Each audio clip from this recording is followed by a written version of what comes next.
Today we're going to talk about Amber Heard and Johnny Depp. And we're going to focus on Amber Heard because she's the one on the stand right now. And as we go through these videos, keep in mind, and remember me saying this, there are people watching this that have gone through similar situations and situations that are 10,000 times worse than this. We know that. We understand that.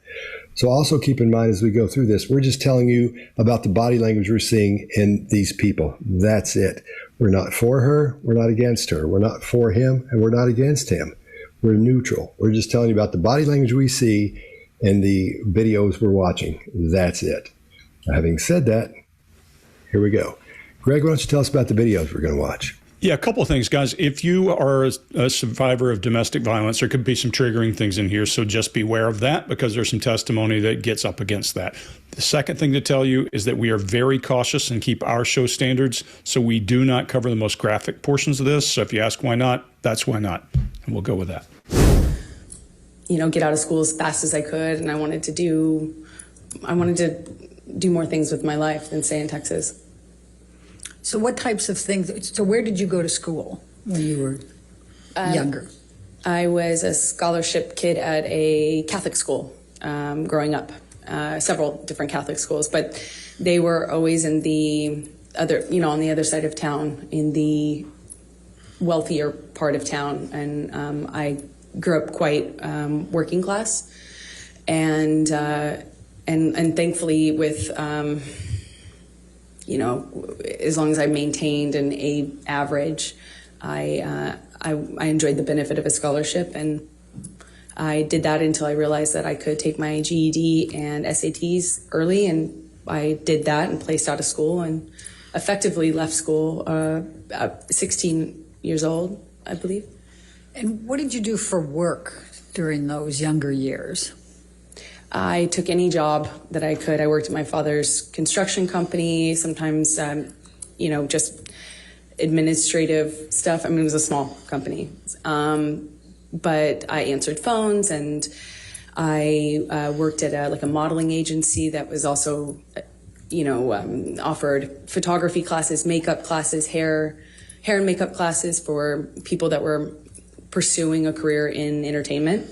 And I started taking classes that I paid for by working there, effectively as a trade.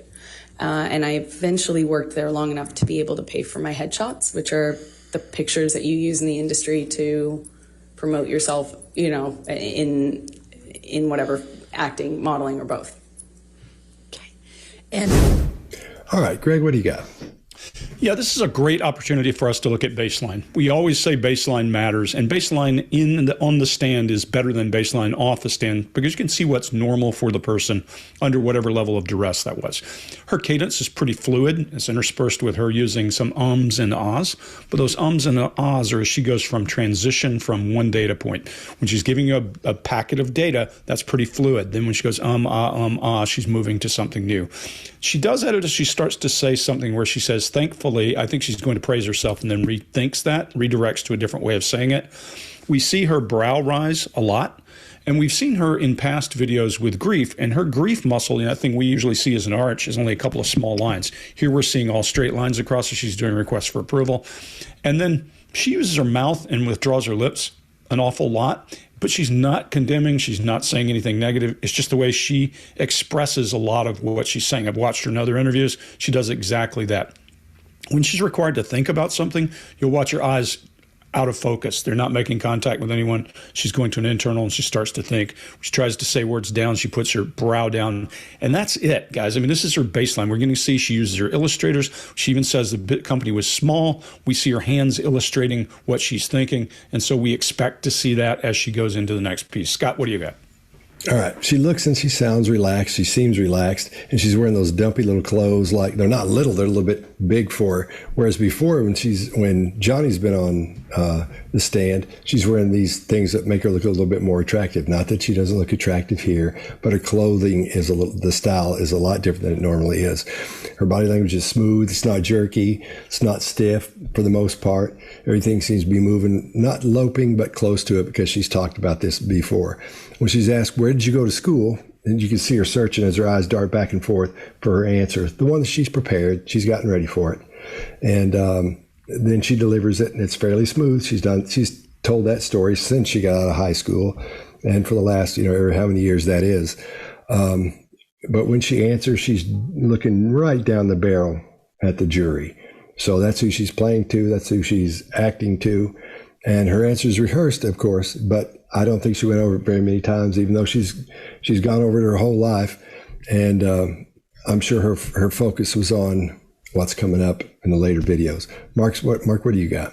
Yeah, so not only a baseline for us, but a framework for the jury to see her by. So the question from the examiner is, so what type of thing, and then stops herself and then goes, so where did you go to school? It's a where question. Where did you go to school? If you ask me that question, I would say I went to Western Fayetteville Upper School, and it was just up the road, about 15 from my home. That's where I went to school.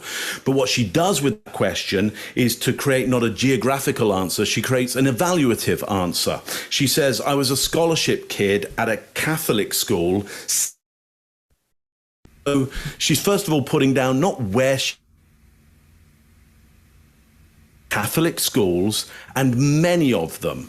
But, so that's not an answer to the question. She's setting up for the jury, here's how I want you to see me. As somebody who gets scholarships, as somebody who goes to Catholic schools and goes to many Catholic schools. Why several but? And then a look of disgust, so wrinkling of the nose, and maybe a little bit of anger as well around that. Well, maybe there's some issues with her changing schools. I don't quite know.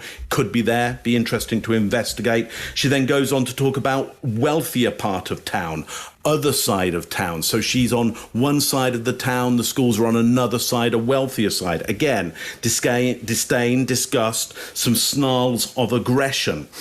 Well, it's interesting, but this disdain and disgust and aggression kind of goes throughout a lot of her testimony. And again, I would say it's a bit of a baseline for her. There's a bit of a general baseline of a negativity, an unease with the world around her. That could speak somewhat to a personality type.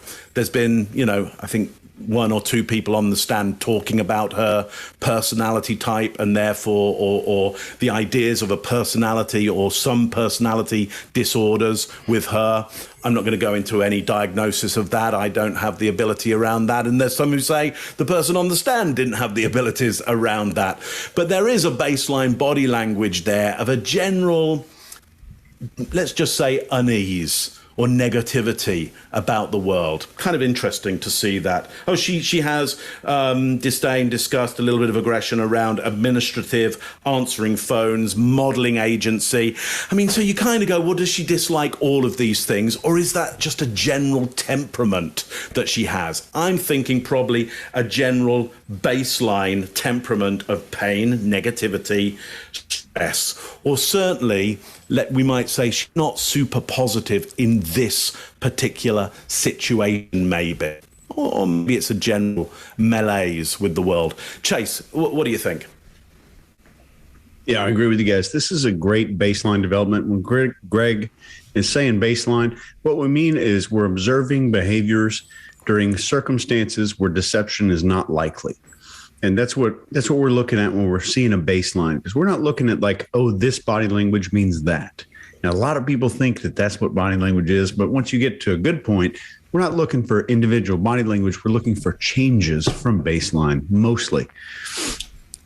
And this is a solid baseline development, which is bad news for Amber, as you're going to see here in a few minutes. Her baseline is using an eyebrow flash for exposition or data revelation. There's not a lot of hesitancy. There's a use of her hands, this 1 o'clock eye accessing movement. So her eyes move that way when she's accessing some of these pieces of truthful data. And this is potentially a retreat position of her maybe moving away or running away. If I was seeing this first and I hadn't watched the trial before this, that's what I might think, that the 1 o'clock is going to be the accessing forever. But that's going to change here in a bit. And I want you to watch for that and see if you can see it before we talk about it. See if you can spot that before we talk about it. When does she look away from 1 o'clock? There's even tone and cadence. And this chin boss, if you're a subscriber, you hear us talk about this pretty regularly. That means shame or grief. This muscle right here, it's called the chin boss. I think there's a more scientific name. I can't remember what it is. But she uses this muscle to accentuate a lot of points. So you saw it during all of this truthful exposition here while she's talking, that muscle's moving. So keep an eye out for that. At some points, the chin boss is completely gone and then shows up in a spike. That's where that makes sense for us to comment on. And that's where you're going to probably see a lot of us comment on the difference and change in baseline behavior. Get out of school as fast as I could. And I wanted to do more things with my life than stay in Texas. So what types of things, so where did you go to school when you were younger?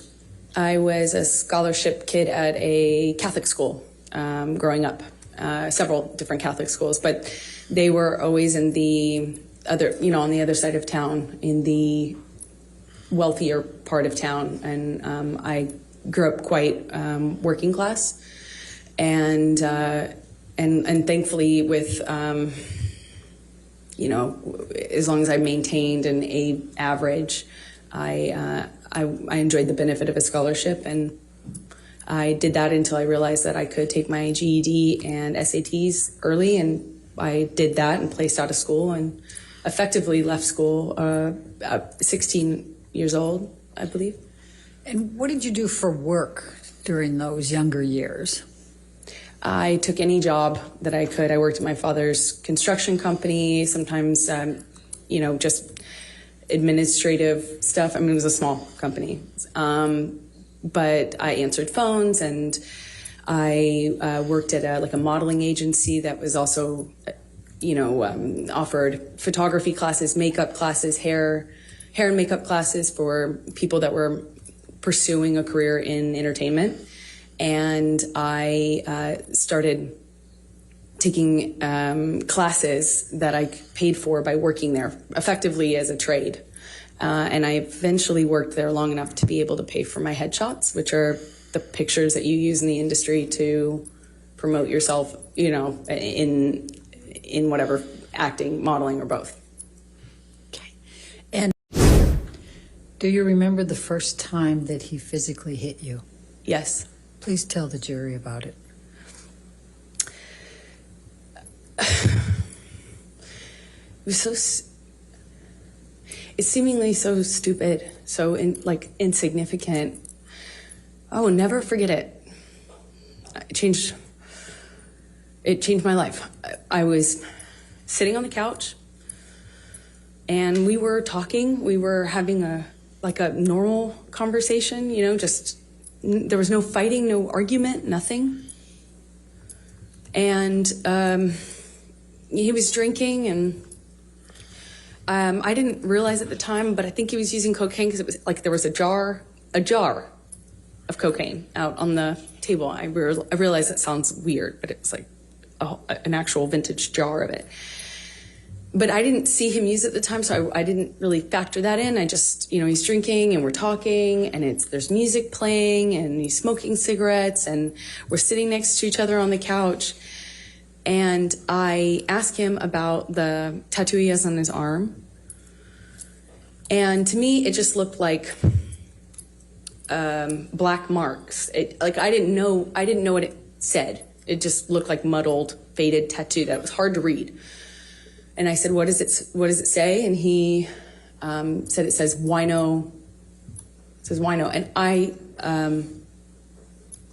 didn't see that. I thought he was joking because it didn't look like it said that at all. And I laughed. It was that simple. I just laughed because I thought he was joking. And slapped me across the face. And I laughed. I laughed because I didn't know what else to do. I thought, this must be a joke. This must be a joke. Because I didn't know what was going on. I just stared at him, kind of laughing still. Chase, what do you got? Well, first off, we've got hesitancy. which is outside of her baseline. There's a lot more hesitancy here. And hesitancy is one of those things we look for aside from deviation from baseline for deception. There's a retreat to internal dialogue. And when I say that, the eyes are moving this direction, which suggests that she's moving to internal dialogue. She's rehearsing something, going over something that's rehearsed. The facial expressions are more overplayed than I've ever seen in my entire life. And keep in mind, I'm not just some dude on YouTube. I've been doing this for well over 30,000 hours of my life, analyzing stuff like this. There's bottom teeth showing, which is outside of her baseline, and it suggests a little bit of anger and combativeness, maybe. This chin boss movement you'll see here is pretty common, so I'm going to ignore it most of the time unless there's an aberration. And she's aiming at the jury during all these critical points, making eye contact with multiple jurors, making sure to hit every single person there, looking around the jury just during these critical points. During the points that a normal testimony, when it's emotional and life-changing, the person would be focused behind their eyes. They would be living in their head, reliving a situation. They'd be way less likely, and I'm talking about likelihood, way less likely to be doing this kind of spraying eye contact around the jury. I think it's interesting. After a year together, at this point, and what she's talking about in the story, this jar of cocaine didn't magically appear. She had to be okay with it for a year until this point. There's a lot of disgust and contempt at Johnny and his tattoos on her face. That you can see the disgust facial expression where everything kind of moves towards the middle, squeezes everything in the middle. There's some contempt, this one-sided smiling on her face. And there's vanishing and reappearing sadness that is not characteristic of honest recall, in my opinion. And every time her visual field gets close to Johnny, it just starts dragging towards Johnny. Her eyes flutter. So they start closing rapidly. And we do this unconsciously to not see something or to avoid something in a conversation. I think this is telling, as in other times when she's recalling things that are known facts, she has no problem looking at him whatsoever. So even stressful, emotional stuff, she can look at him. And also, she's been with him a year at this point and is just now noticing these tattoos. A little bit strange. Scott, what do you got? All right. She looks a lot different, or she's acting a lot different body language wise in this video than she did in the one before. She stiffens up some. Her movements are small and jerky here, where last time they weren't. The downturned mouth, that indicates sadness.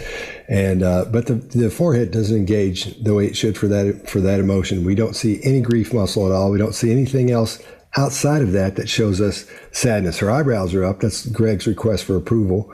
And that goes with that quite often. You'll see that as well. Her cadence speeds up, which means she's talking faster. Her tone is strong, and her volume is actually louder.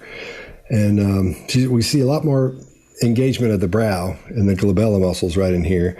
And when we talk about the grief muscle, what we're talking about is when the glabella and the brow muscle come together and they push up as the top of the forehead sort of comes down. It's really, really tough to do. Greg can do it with no problem. And that shows us an upside down horseshoe shape in there. And that's what we refer to as the grief muscle. So most of her illustrators are made with her right hand, but then toward the end, where she gets a little bit more animated, she brings up her left hand and starts as she starts talking about the more graphic, or more as it becomes more violent, and she becomes more angry and more frustrated. And all of her illustrators are on point. They're timed correctly. There's no lag or rush between words or emphasizing with her eyebrows. All that stuff is spot on, but it's spot on and it feels a little bit odd. Now, most of the time in this, everything is as it should be, but something in my gut just says something's not right here. And I think most of the women watching this will feel the same thing. And you'll feel that way because your brain, like I was saying earlier, is different than the female brain is different than the male brain. It gathers information gets a lot more detailed in the information, and it sorts it differently than the male brain. We know that's a fact. So I think more women will see this and have the women's intuition feeling if something's not right here. If you do feel that way, let us know in the comments if you feel that way. All right, Mark, what do you got? I'm going to focus during this on something I don't normally focus on, with tenses, because I don't remember that I focus on that a great deal. So I'm going to focus on historical present tense, because there's a shift that she makes to historical present tense. She's talking about the past, but she goes into the tense language sense of it's happening now. She says, I ask him about the tattoo. This is what we call in drama an inciting incident, because this is the thing that causes the cascade of other events to happen. And instead of saying, I asked him about the tattoo, she says, I ask him about the tattoo. Now, why in drama is, especially in dangerous acts, in drama or novels, is going to historical present and useful. Storyteller, if you go to present tense, you survive the violence or not. But if you the past tense and you're the storyteller, we know you survive. Of course, we know Amber Heard is there, and we know she's giving stories here about violence and about the past. But if she goes into historical present tense, there is that sense of, what happens next? What happens next? So look, is she going, and she'll do this throughout, by the way. We'll see this come up a number of times. The question becomes, is she doing it be dramatic in the telling of a true story? Is she telling of a false story? Is it just a slip up? Is she just moving tenses? That happens in culture. That happens with certain personalities as well.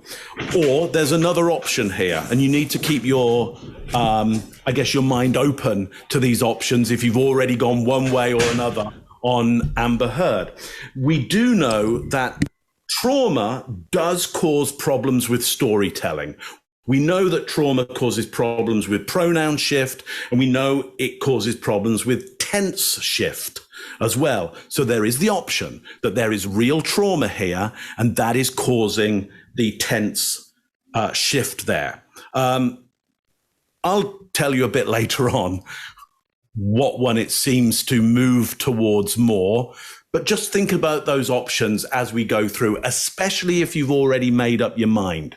Because if you've already made up your mind, here's a great opportunity to open your mind to other ideas, because other ideas won't ever change your mind.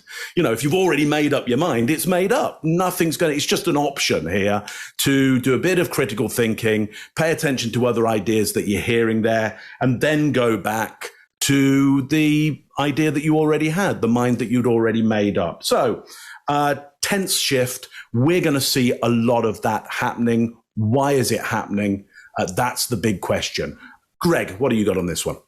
Yeah, so Scott, I'm going to jump to Greg's intuition here. I'll tell you what you missed on here, what you feel. There's no illustrator for him slapping her, not one. She illustrates how small the company is. She does all that, but there's no illustrator of violence. There's nothing there. She starts off with that request for approval, talking to the jury. And then she does that disdain face, what we're all saying is kind of in her baseline, where she does all that lip withdrawal and all that. And she does just as much of that when she's talking about the tattoo as she does when she's talking about him slapping her. Well, hold on. Either one of those is more eventful than the other or not. And we're going to see a pattern that rejection and other things, we're going to see a lot more animation in her than the actual violence, the fisticuffs or whatever you're going to hear in here. She goes into that storytelling with a lot of words and details, and she uses an elicitation technique. She does a provocative statement. A provocative statement is intended to get you to ask me a question. That's all it is. If I say it was a jar of cocaine, a whole jar, then you say, where did that come from? I'm getting you to pull part of the story out. And we use that when we're collecting intelligence, because if I say something provocative and you ask a question, it starts the conversation. Then there's a really interesting piece, and Chase, you hit, she pauses and stammers when she's giving content, and that's outside of her baseline. But who slapped her across the face? Slapped me across the face. Not he, not Johnny, not anyone. Your vanishing perpetrator. It was just random. Somebody slapped her across the face. There's some uncertainty and throwaway facts or fading facts, as you would call them, Scott. And there's just nothing there. When she says, I laughed, there's a tongue jut, a pronounced tongue jut. And then she starts going down the well for emotion. I don't see any of that as looking like a person who's been slapped around. And we'll see more of that as we go through. But I see less emotion about violence than I do about rejection or a tattoo, or about the same amount. That's unusual when you're hearing something about violence from someone. That's all I got. Do you remember the first time that he physically hit you? Yes. Please tell the jury about it. It was it's seemingly so stupid, so insignificant. I will never forget it. It changed my life. I was sitting on the couch and we were talking. We were having a normal conversation, there was no fighting, no argument, nothing. And he was drinking, and I didn't realize at the time, but I think he was using cocaine because it was like there was a jar of cocaine out on the table. I realize that sounds weird, but it's like an actual vintage jar of it. But I didn't see him use it at the time, so I didn't really factor that in. I just, he's drinking and we're talking, and there's music playing, and he's smoking cigarettes, and we're sitting next to each other on the couch. And I asked him about the tattoo he has on his arm. And to me, it just looked like black marks. I didn't know what it said. It just looked like muddled, faded tattoo that was hard to read. And I said, what does it say? And he said it says wino. It says wino. And I didn't see that. I thought he was joking because it didn't look like it said that at all. And I laughed. It was that simple. I just laughed because I thought he was joking. And slapped me across the face. And I laughed. I laughed because I didn't know what else to do. I thought, this must be a joke. This must be a joke. Because I didn't know what was going on. I just stared at him, kind of laughing still, thinking that he was going to start laughing too to tell me it was a joke. But he didn't. He said, you think it's so funny? You think it's funny? You think you're a funny? And he slapped me again. Like, it was clear it wasn't a joke anymore. And I stopped laughing, but I didn't know what else to do. I didn't know what to do. You would think you would have a response, but I, as a woman, had never been hit like that. I'm an adult, and I'm sitting next to the man I love, and he slapped me for no reason, it seemed like, and I missed the point. It was that stupid. Second slap, I know he's not kidding, but I don't know what else to say or do, so I just stared at him.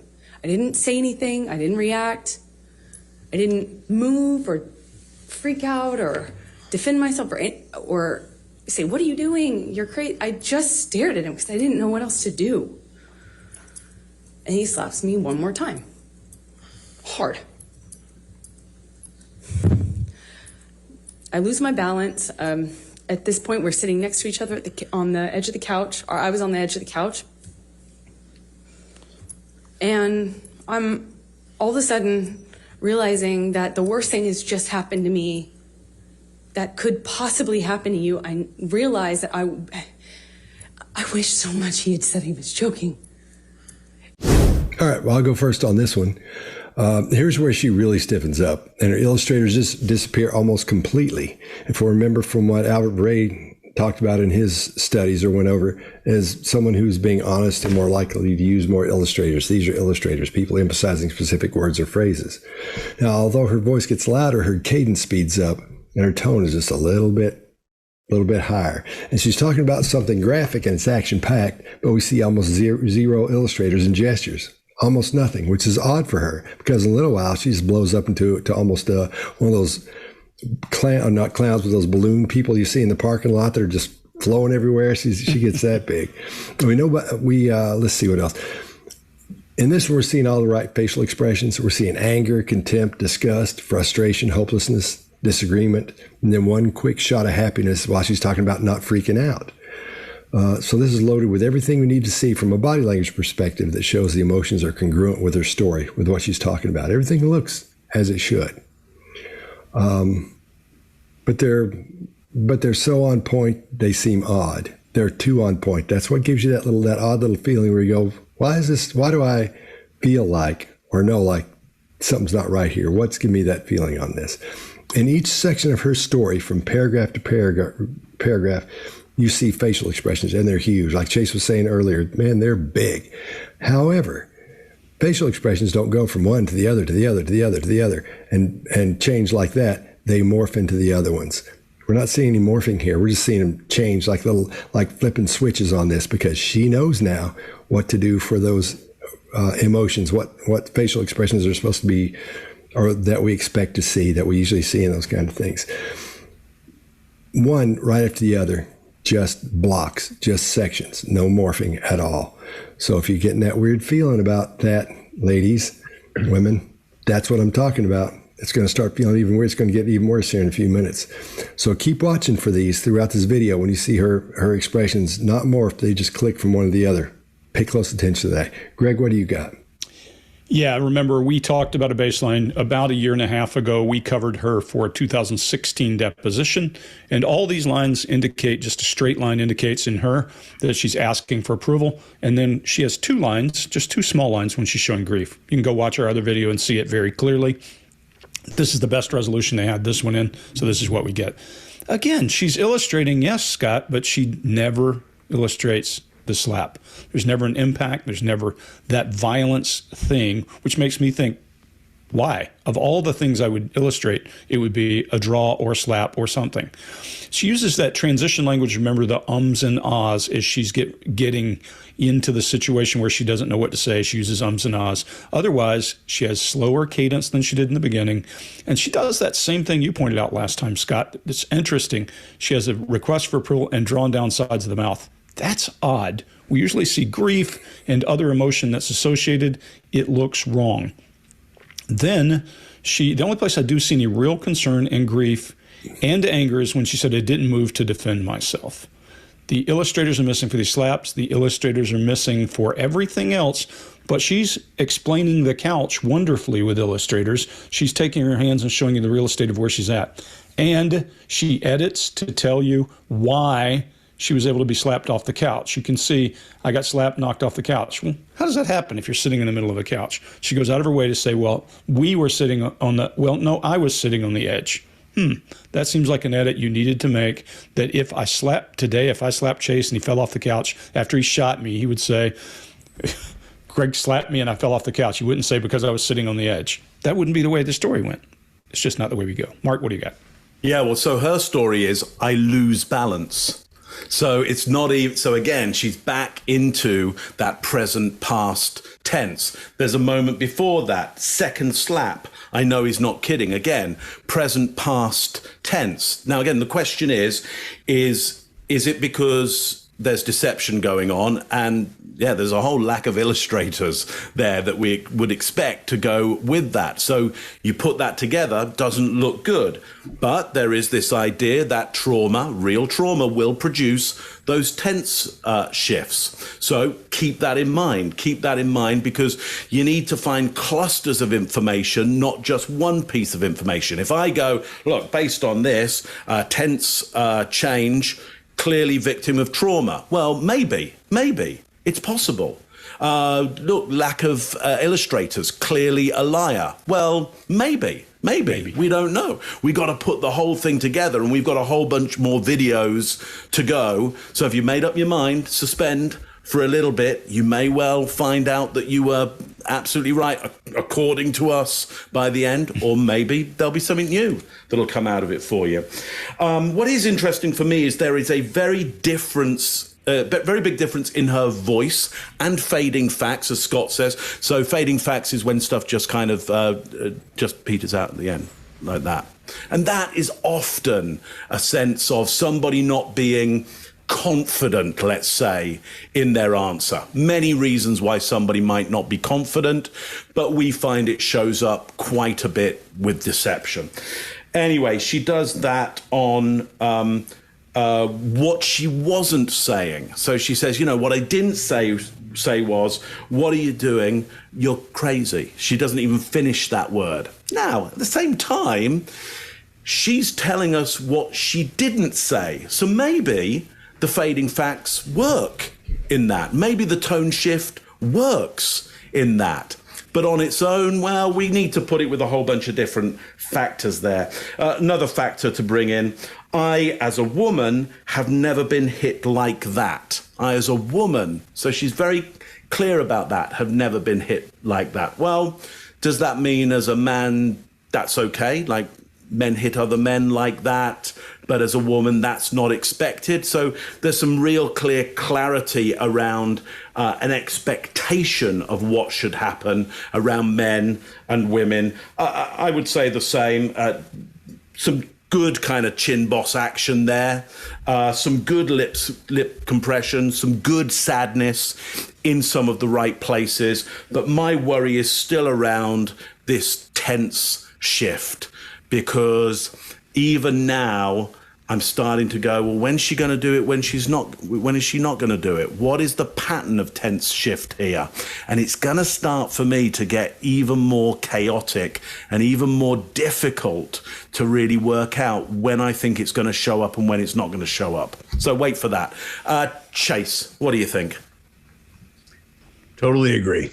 And this tense shifting is actually going to get predictable in a few minutes. It's going to come up during very specific times in a minute, because she's getting more used to it. And I think this present tense, when there's a shift to present tense, it's shifting to the screenplay.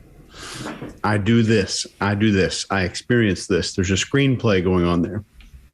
And this downward turned mouth with the raised eyebrows is the traditional clown face, and wanting to share that grief or share that experience, and getting somebody else to share some kind of emotion. And she's layering in truth and deception here. There's more vanishing perpetrator, slap me in the face. It's really strange. The first slap is past tense. The second slap is present tense. Then there's a shift to past tense again when she's discussing how she felt about it. Then she goes back to present tense for the third slap, then back to past tense for her reaction to that slap. Then we go back to present tense for realizing the worst thing has just happened to me. Then there's a shift to past perfect.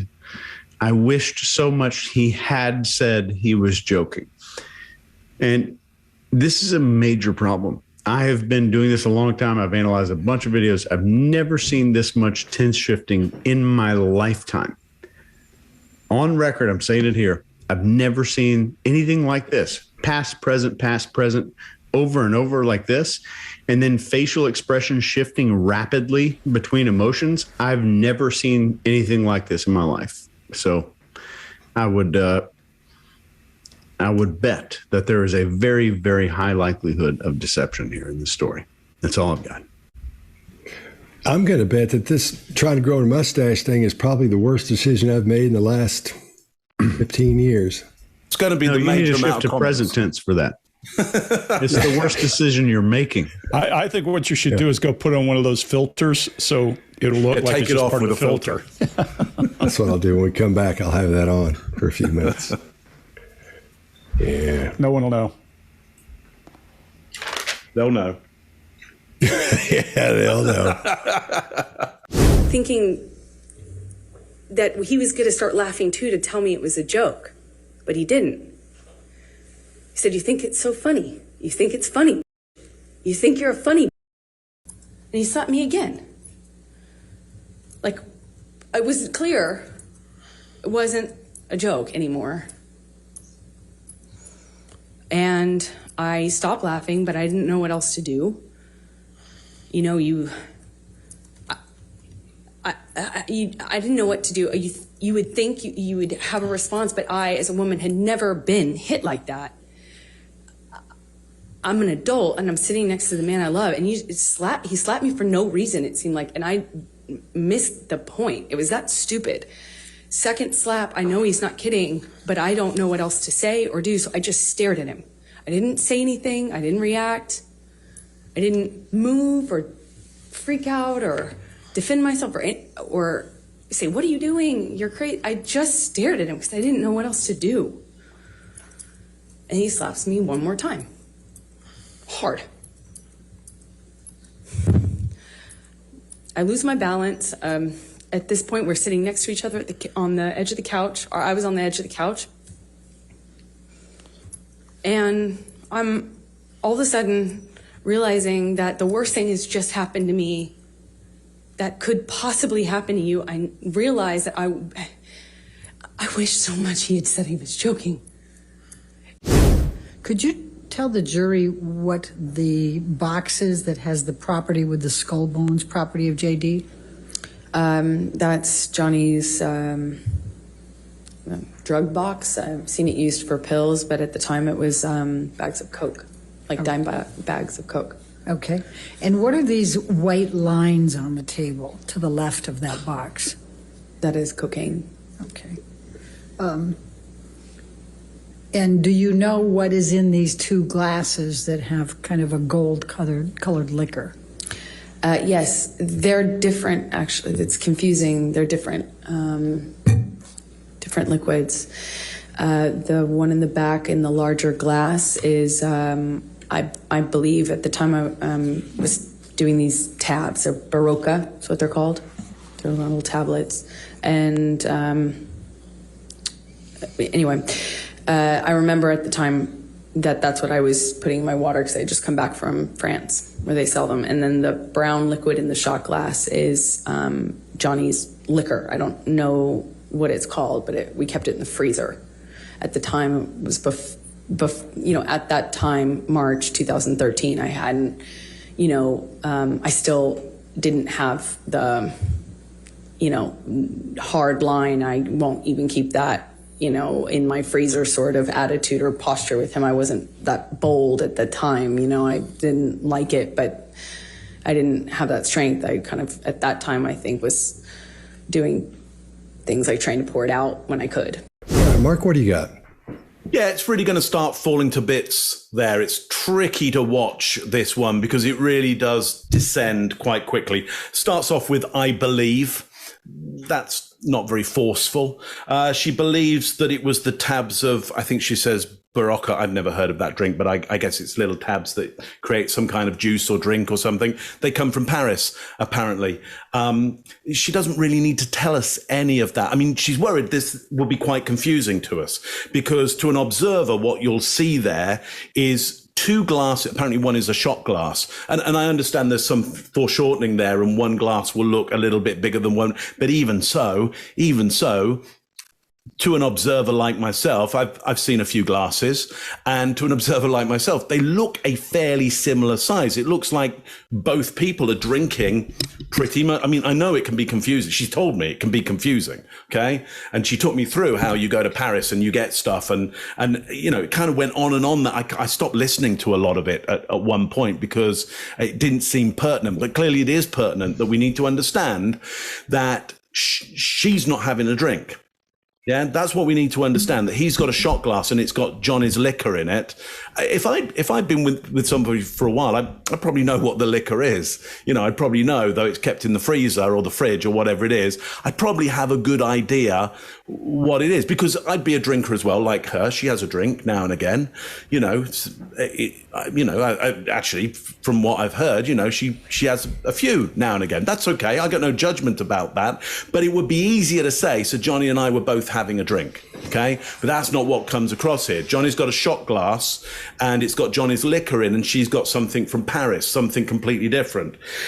She says, look, that's his drugs tin, and it's got coke in it, dime bags of coke, and what are those lines? Well, they're cocaine, and there's 4 of them.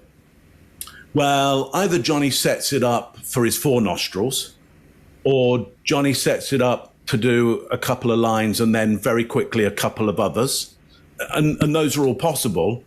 Or Amber's taking coke as well, and that would be okay, because when you're partners, you tend to kind of do some of the same stuff. You have a drink together. If you do coke, you're probably going to do some drugs together. Hopefully, as it descends into more drugs, you might calm it down a little bit, or invite some people round to be a little more social, to take the edge, for there to be some more social responsibility when people start getting a little bit off their tree. Because if there's no social responsibility going on, and you're, off your tree a little bit, then it can all go a bit wild. But anyway, at this point, I don't buy this story at all. I don't buy it at all. It's not a good description of what's going on. It doesn't make a lot of sense.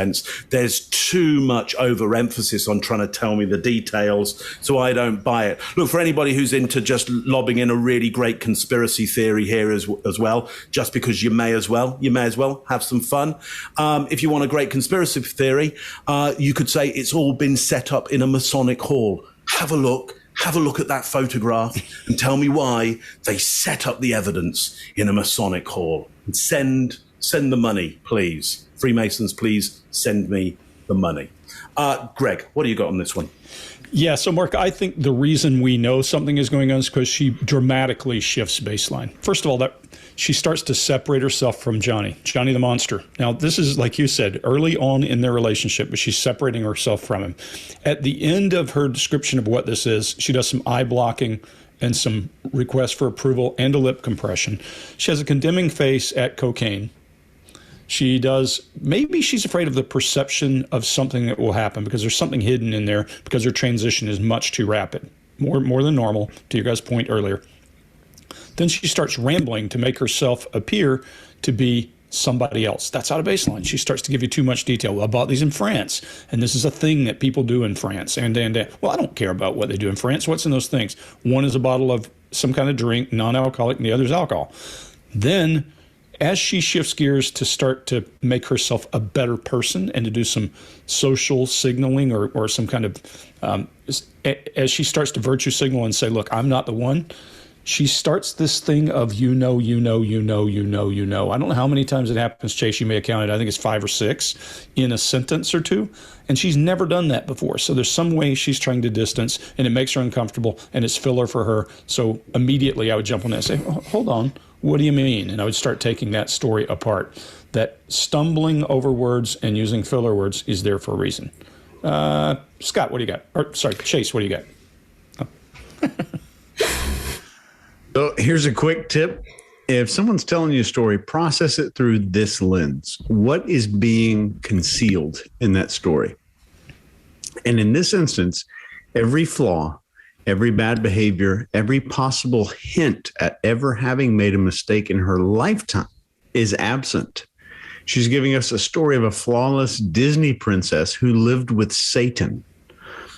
And Baraka, just as a quick tip here, is like airborne in the U.S. It's like an immunity support effervescent. I have some in my kitchen, actually, that dissolve in water like an Alka-Seltzer. I'm pretty fancy. If you didn't know, I have Baraka here.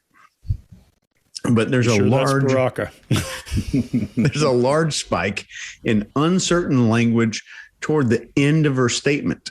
This is the beginning of our discovery of her stress and deception baseline. So this is the big spike in what we're really looking for as interrogators and behavior profilers. Scott? All right. The attorney says, tell the jury what's in the box. And she tells the attorney what's in the box. And she goes into detail about it. Not once does she look at the jury during that. However, when she gets to the part where she starts talking about her vitamin energy water, which is, you're right, I had to Google it. I didn't know what Baraka or Baroka was, whatever it was. It's a multivitamin, as you know, and it gives her energy, and it's a health food. That's the way they see that. Also, she's coming on like she doesn't think alcohol is good. She sounds like, oh, that's alcohol. And she doesn't, and like Mark was saying, she doesn't know what's in it. Really? If she's going to say, well, hey man, what is that? At least if she's dating the guy or married to him at this point, you're going to know what's in there. And she acts like it's bad. She didn't want to tell him that she didn't want to keep it in her freezer. Come on, man. And then she's sitting there next to damn Scarface with all that blow lined out on the table. And she's coming on like, I don't know what, I'm drinking healthy water. I don't know what he's drinking. And that's all I got, because I just can't go any further than that. Could you tell the jury what the box is that has the property with the skull bones, property of JD? That's Johnny's drug box. I've seen it used for pills, but at the time it was bags of Coke, like dime bags of Coke. Okay. And what are these white lines on the table to the left of that box? That is cocaine. Okay. And do you know what is in these two glasses that have kind of a gold-colored liquor? Yes, they're different, actually. It's confusing. They're different liquids. The one in the back in the larger glass is, I believe at the time I was doing these tabs, they're Barocca, that's what they're called. They're little tablets. And anyway, I remember at the time that's what I was putting in my water, because I had just come back from France where they sell them. And then the brown liquid in the shot glass is Johnny's liquor. I don't know what it's called, but we kept it in the freezer. At the time, it was at that time, March 2013, I hadn't, I still didn't have the, hard line. I won't even keep that, in my freezer sort of attitude or posture with him. I wasn't that bold at the time, I didn't like it, but I didn't have that strength. I kind of, at that time, I think was doing things like trying to pour it out when I could. And Johnny, I don't remember the words he used, but starts accusing me of kind of like telling on him and calling him, a drunk in front of his kids. I hadn't done that. I was actually trying to protect Johnny. It didn't feel like my place at all to share that with his daughter or anyone at the time, other than adults who might help with it, but not his kids. So I was trying to tell him I was just trying to comfort her. I was trying to protect you. He basically was accusing me of doing this thing and of making them aware of his that he was drinking again. And he slams me up against the side wall of the bedroom of the we were in the bedroom this whole time, but up against the wall of the cabin, and slams me up by my neck and holds me there for a second and tells me that he could fucking kill me. And that was an embarrassment. I was embarrassing. It was an embarrassment. This whole thing was a joke. It was all embarrassment. I made him feel sick. And I'll never forget. I'm very, very, very much in love with this whole family now. And he's saying I'm embarrassing to him. And that somehow stuck in me more than the I could fucking kill you. It just sounded like hyperbole. It sounded like something he was just saying, but the names that he was calling me, well, kind of just pushing me up against the wall by my neck, it hurt my feelings. It hurt. All right, Greg, what do you got? Yeah, so this is another one of those trigger situations. Something is going on in her head that equates him saying that you disappoint me, that I don't like you, with violence. I mean, at this point, she says he grabbed me by the neck, and she actually holds her hand up in the right way. First illustration of violence we've seen.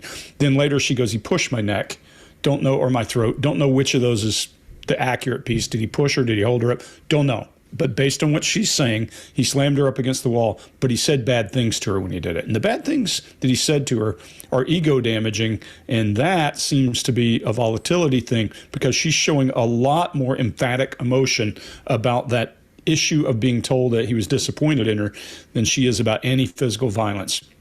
So I want to watch really closely now and say, what's causing this? Is this a trigger event for her in some way that triggers something in her head? And guys, not saying it didn't happen, but there's a lot of odd body language and a lot of shift in her cadence. Remember, in her baseline, concise packets of information about issues was normal for her, with stammers as you transition. She stammers in the concise packet of information here. So it makes me want to go, hold on a second. You changed. Why did you change? Chase, what do you got? Yeah. During that concise packet, there's I don't remember starts, and we don't say starts. If something's happening to me, I'm not going to say Greg started choking me. I'm going to say Greg choked me.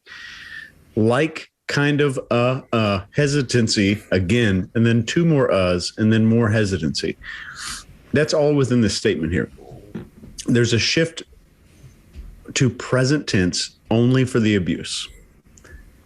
And I think the embarrassment story is truthful here. The abuse shows a very high, in my opinion, very, very high likelihood of deception, talking in the above 95%. And she's unable to look at Johnny until she talks about it hurting her feelings. And that's when she does that. When he told her that she was an embarrassment, which I think probably happened. And the deviation in baseline is only around the abuse and not around the mean comments and how those comments made her feel. Scott? Yeah, once again, it's I'm good and he's bad. And she's portraying herself as the protector here. She's protecting the monster's children from the monster at this point. So going back to Mark's original thing, it's good versus evil in this case. And she's good and Johnny Depp is evil. And it sounds like a high school student who's been in trouble and been sent to the office. That's exactly, she talks about protecting people. And then she wouldn't have said that around little children, but she would have said it around adults who could help. So this is getting out. This is, I think it's out of her, about to get out of hand for her here in a couple of minutes. And she's performing this whole thing for the jury. And she wants to make sure she's doing well. So she looks over at the attorney as she's giving these things. That's when because the attorney knows the story she's supposed to be telling. She's familiar with it. Her gestures and illustrators are in line with what we've seen so far. And she relies on her right hand for most of the action in this, almost completely. And during this mixed truth, because I agree, I think part of it's true and part of it's not true. I think some of this happened, but it wasn't quite as dramatic as she said, if any of it did. And she's blown a big story up out of it.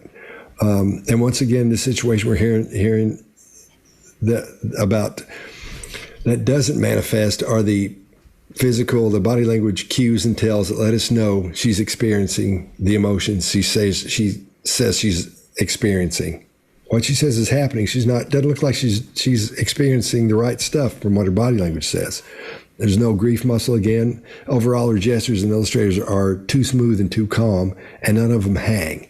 When the illustrator hangs, when someone's talking and the illustrator hangs there for a minute, they're thinking. They're up in their head. I saw Bigfoot and he came out of the woods and then this. So you'll see that happen. But in this case, they do hang in a minute. But you should see a little bit of pause in there, a little bit of hanging in there, and you don't see any of it at all, except for in a couple minutes, and I'll explain that when we get there. Having said all that, she calms down a little bit. Her voice gets a little bit calmer, things get a little bit more smooth, and then I think what we're seeing her explain, along with his body language, I think part of it happened, part of it didn't, and I think she's making what did happen a lot more dramatic than it was. Mark, what do you got? Yeah, so I think if you wanted to bias towards her being a victim of violence here, you would say, hey, she really starts to produce illustrators here. And I hear what you're saying, Scott, around they may not be quite right, but I'm going to bias towards, in this particular case, okay, victim here, illustrators, she's passionate about it, slams me up, tells me, goes to the present tense there, which there are good examples of people who, under these abusive situations, go to present tense there. However, contrary to that, you could go, well, she's being illustrative because she knows this is where the passion has to come out and this is where the violence happens. So I really got to sell this here. So that's why the illustrators come out, and that's why they might look a little bit odd because they're more produced. And you could go, well, she goes to present tense because she knows the dramatic nature of that. And as an audience, when we're hearing that, we'll go, what happens? Will she get out of it? You know, it's more exciting for us. But here's what I can say for sure, is that the idea of embarrassed, embarrassing, embarrassment, embarrassing, all of those are used. And so there's huge layers, excuse me, of that word. The embarrassment and it being embarrassing and somebody being embarrassed is the biggest part of this story. And then when she goes back to the violence and says, it hurt my feelings, have a listen to which hurt has the most stress on it. The first hurt, it hurt, has a little bit of fading fact on there, which is Scott's idea of it just kind of peters out, maybe not as confident, therefore maybe not as honest potentially. And then it hurt my feelings. There's a lot of stress on that. So here's what I'm going to say is most likely very accurate about that. There was a lot of embarrassment around this, or feelings of embarrassment, and embarrassment is very, very important to feel. To the feeling of you've done the wrong thing, you look bad in front of people and people don't think good of you. That's incredibly important, and that hurt is the most important hurt, given whether there's physical hurt going on at the same time or not. That's the really important hurt. Now, which is it? Is it both? Is it physical hurt and mental hurt? Is it one or the other? I don't know. I got some good suspicions, but I won't say at this point. But certainly, the hurt of embarrassment is acutely important and painful here. And Johnny, I don't remember the words he used, but starts accusing me of kind of like telling on him and calling him a drunk in front of his kids. I hadn't done that. I was actually trying to protect Johnny. It didn't feel like my place at all to share that with his daughter or anyone at the time, other than adults who might help with it, but not his kids. So I was trying to tell him I was just trying to comfort her. I was trying to protect you. He basically was accusing me of doing this thing and of making them aware of his that he was drinking again. And he slams me up against the side wall of the bedroom of the we were in the bedroom this whole time, but up against the wall of the cabin, and slams me up by my neck and holds me there for a second and tells me that he could fucking kill me. And that was an embarrassment. I was embarrassing. It was an embarrassment. This whole thing was a joke. It was all embarrassment. I made him feel sick. And I'll never forget. I'm very, very, very much in love with this whole family now. And he's saying I'm embarrassing to him. And that somehow stuck in me more than I could fucking kill you. It just sounded like hyperbole. It sounded like something he was just saying, but the names that he was calling me, well, kind of just pushing me up against the wall by my neck, it hurt my feelings. It hurt. And at some point, he drinks in front of me. At first, I think it was like a Malbec or a wine or something. And I remember we hadn't like it kind of started an argument. And that was upstairs in that room that we just looked at a picture of, by the sunflowers. That's more or less where we were standing, just closer to the kitchen. And we get in an argument, and I shove past him, just stomp off. And he grabs me, and we have an argument about me walking away, and am I walking out of this? And in my head, I was like, I actually wasn't thinking of leaving yet, but that would later be going through my mind. We had a brief interaction, and I don't remember the exact sequence of things. I wish I did. I have a lot of flashes. It gets a little bit more confusing from my ability to recall everything in a linear way a little later on as things got crazier. But for this part, the first night, what I distinctly remember is at one point, I don't think I had gotten very far, or maybe I came back into the room, but when he shoved me, I went flying across these parakeet floors. I mean, just skidding across these floors. And I remember thinking it just looked so easy for him to throw me around like that, I just slid. All right, I'll go first on this one. So now let's pay attention to the word remember. We've heard it peppered in and out here so far through these videos, just a little bit here, a little bit there, and now we're going to be listening for it. And let's listen for the things described and how she describes things when she uses the word remember. Not a whole lot here, just a couple of times, but coming up, we're going to see it go crazy with that word. When we hear that word, she's looking right at the jury most of the time. I remember. Pay attention to that too. So we're beginning to see her body language change here as she becomes more animated. There are words and phrases that she uses and gestures she uses energy-wise to get things up and get things happening. She's starting to get this thing. She's got to get it rolling because there's a lot coming up here in a couple minutes. It's supposed to get very graphic here. However, things are as they should be at this point. Everything looks pretty much the way it should be. Everything is congruent. Her illustrators are on point. Everything energy-wise is where it should be, and everything is working together. Everything, she's got this one going very well. Everything looks good. So let's talk about PTSD just for a second. I'm not an expert on it at all, but I know about it. I've read about it. I think I have a basic understanding of it. And I think she's trying to make it sound like she has PTSD because what she's done is she's been told to, or she's read about it and said, here's what PTSD is, and we're going to mix this in here to make it sound like this guy's giving you that from the way he's acting towards you. Like I said at the beginning, people have this from situations like this. We know that. I'm just telling you what we're seeing or what I'm seeing in this video here. That's where I'm going with this. When she talks about having flashes and scenes about what happened and loss of memory, those go right down the line for PTSD.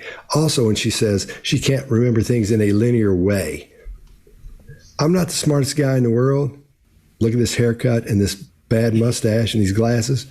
But I'm smart enough to know when somebody has heard something and they're parroting it.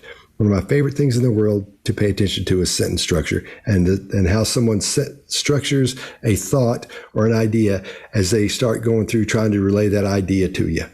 As she's doing this, she knows she has to throw in that word linear somewhere. And you don't say in a linear way, you say in a linear fashion. That's the way it's properly used. I don't think I'm not saying she's an idiot or anything like that, but I can tell you when somebody reads a lot. And again, I can tell you when somebody's parroting something they've heard. Greg and I were in Louisville talking to some people at a neurological department there as we were going to do some studies. And I can tell you pretty much after talking to somebody for 15 or 20 minutes what they're reading or what kind of reading they're into or what they like to pay attention to, what they like to read about. And I nailed this one guy in philosophy all the way down to his author, who he had just been reading by just talking to her for a few minutes. It's sort of a parlor trick, and I can teach anybody how to do it. And in this, what I'm hearing and what I'm seeing in her talking, she doesn't read a whole lot. She's going to say she reads a whole lot, but she doesn't, because her sentence structure is that of a high school student's almost. When she starts talking and starts describing things, the structure to it My structure when I talk really, really fast, and it's really hard to understand me sometimes because I'm trying to get all the information out that I can. Having said that, I do pay attention to when people structure their sentences when they're creating an idea and how to do that. She's gotten information. She's been reading over it the day before that or that day, and she's remembering these things she's supposed to say about the flashes, about remembering scenes, and not remembering things in a linear way when it should be linear fashion. That's what we're hearing here. That's what's happening here. So I'm not saying she doesn't have PTSD, but I'm saying she's acting like she has it, and she's trying to pretend like she doesn't know what it is and that these things are part of PTSD. That's what I think is going on there. Chase, what do you got? I tend to agree. If somebody reads this book, this is the book that you diagnose mental disorders with. It's got every possible disorder you can think of. And then they fake having a disorder.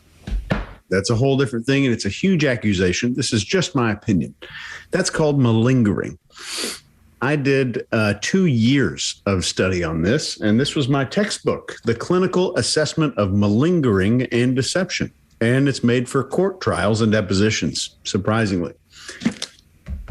In this, we see a lot of these indicators, exactly what Scott was just talking about. And I don't think you've been through that class, but you know exactly there's the standardized behavior for that kind of thing. And we're seeing it here in this video. So the first thing I had in my notes here was start paying attention to every time she says, remember here. And let's talk about a few red flags that are present here. There's drinks in front of me, present tense. I remember there's an argument in past tense. We get in an argument. He grabs me, present tense.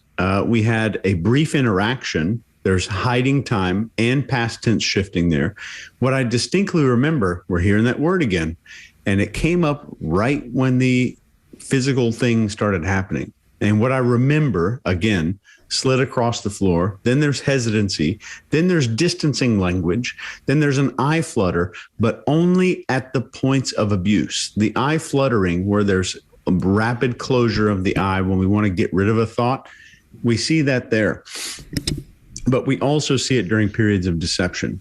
So the accuracy of her memory is a little bit flawed, but becomes somehow superhuman, 100% accurate when recalling only times of abuse. And this is clinically written here in the forensic interrogation methods and the forensic psychology methods of detecting this kind of stuff. Maybe I'm no expert, but there's a sharp movement into internal dialogue at the exact moment that she's recalling the physical altercation, a physical event. Her eyes move down here. I was not a huge believer until Greg actually convinced me of this, that you ask somebody to recall something or to rehearse a line in their head, and they'll move down that direction. She narrates her sliding across the floor in third person with her hand, and has done every single other demonstration. I've watched every interview that she's done. I did this for 10 hours yesterday in first person up to this point, with the exception of the comments regarding the abuse. So everything is in first person as she's experiencing it until the abuse starts being brought forward. And then she's narrating in third person, like she's showing you something from a movie or a screenplay. That was a lot. I apologize. Mark, what do you got? Yeah. So let me get this right, Chase. If I was kind of acting the part of somebody with PTSD, I could take a look at some of those manuals and books and kind of look at some of the behaviors that happen and kind of perform those behaviors. And I might stand a chance of looking to the layperson, something like a jury or something like that, because they're meant to be, there should be no experts in there. They should be just kind of ordinary people. Just looking at it, I might be able to come across as having experienced trauma. And if I was doing that kind of research as an actor, I might have come across, just by Googling around, a study that says that people who've experienced trauma and have PTSD do a lot of tense shift when they talk about the violence being perpetrated. And so I might start doing that. I might start doing that. But if I did start doing that, and I'm an actor, I might kind of slip up now and again and get it wrong because I'm having to make it up as I go along, because I haven't been written a script, because you hope as an actor that you get really good writers and they do all the research and they write you really good scripts, and then it's all kind of accurate. And then people, give you an award, they give you an Oscar because they go, that was really good. You were just like somebody with PTSD, and you take the award, and what you don't say is, yeah, they wrote it really well. It was just me. Imagining the situation, saying the words that somebody else wrote, just looked like I was that. I wasn't. Anyway, because that might be happening here. That could, I'm not saying it is, but it could be happening there, because she says, I shoved past him, just stamp off. She goes into that present tense. So she's okay about putting her own aggression in present tense as well. And so that's probably a good thing. If she puts all aggression in the same tense, that's probably okay. I'm with you on that. I don't recall, I wish I did. And then she says, what I distinctly remember. Well, sorry, you can't have both. You can't have, but maybe you can. Maybe you can. If you've looked at PTSD, maybe you can have both things. You can go, and especially if you're kind of getting that idea across to an audience of some sort, they might forgive you just a little bit more. Okay, if you put yourself across, it's just flashes. It's just, imagine it's just flashes that happen. So I wish I could recall that thing. I can recall this thing really, really well, by the way. Well, after she says what I distinctly remember, we get a lip lick to the side of the mouth, which is totally off baseline. We haven't seen that from her before. It feels to me like that's stress. I don't think I had got very far. Maybe I had got back to the room. Hang on. I shoved past him, just stomp off. And now what she distinctly remembers is, I don't think I'd got very far. Maybe I'd got back in the room. Okay, so how did that happen? Because when I shove past somebody and stomp off, like, I'm gone. Like, I'm not coming back again. I'm gone, but she's back in there, and we don't know how. But when he shoved me, okay, hang on, now we've gone to past tense. This isn't making any sense, because that should be in present tense. So now I'm totally confused. But I guess, if you've had trauma and PTSD, then all bets are off. I guess it's a bit of a scramble. I went flying across the parquet floor. I think she says parakeet floor, but it's parquet. It's a parquet floor. So there's shoves and there's throws. I don't know what it is, whether it's a shove or a throw. It probably can't be both. So maybe you want to pick one of them. It looked so easy. Well, I think you said this, Chase, but that's the wrong angle now. It can't have looked so easy. It would be if somebody shoves me across a parquet floor and I slide across it, yeah, I would say it was so easy for that person to shove me. I wouldn't be the external camera angle, doing a nice slow pan around that. This one's a dog's dinner. It's a complete mess. It's all fallen to bits around this. And I think if there is an act going on here, and I think we've got some good ideas that there could be, it's not being sustained very well, unfortunately. Greg, what do you think? Yeah, so everything we're saying is our opinion. In my opinion, she's done some homework here. That sounds like a checklist. Hey, let's see. Got that? Yep, got it. Oop, nope, yep, got that too. I've been around a lot of people with PTSD, and it can happen to a person from something very minor. It can. And other people, it may take something horrendous to give them PTSD. If you're a rage-filled person and you do something rageful, you can't keep things together in order either. So I'll just leave it at that. That's my opinion there. But let's hit a couple of things.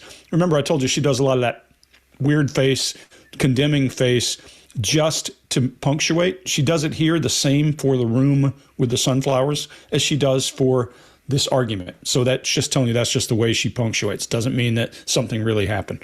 Words, however, really matter. And she says, shove past him, strong shove, stomp off, with an emphatic lower jaw when she does it.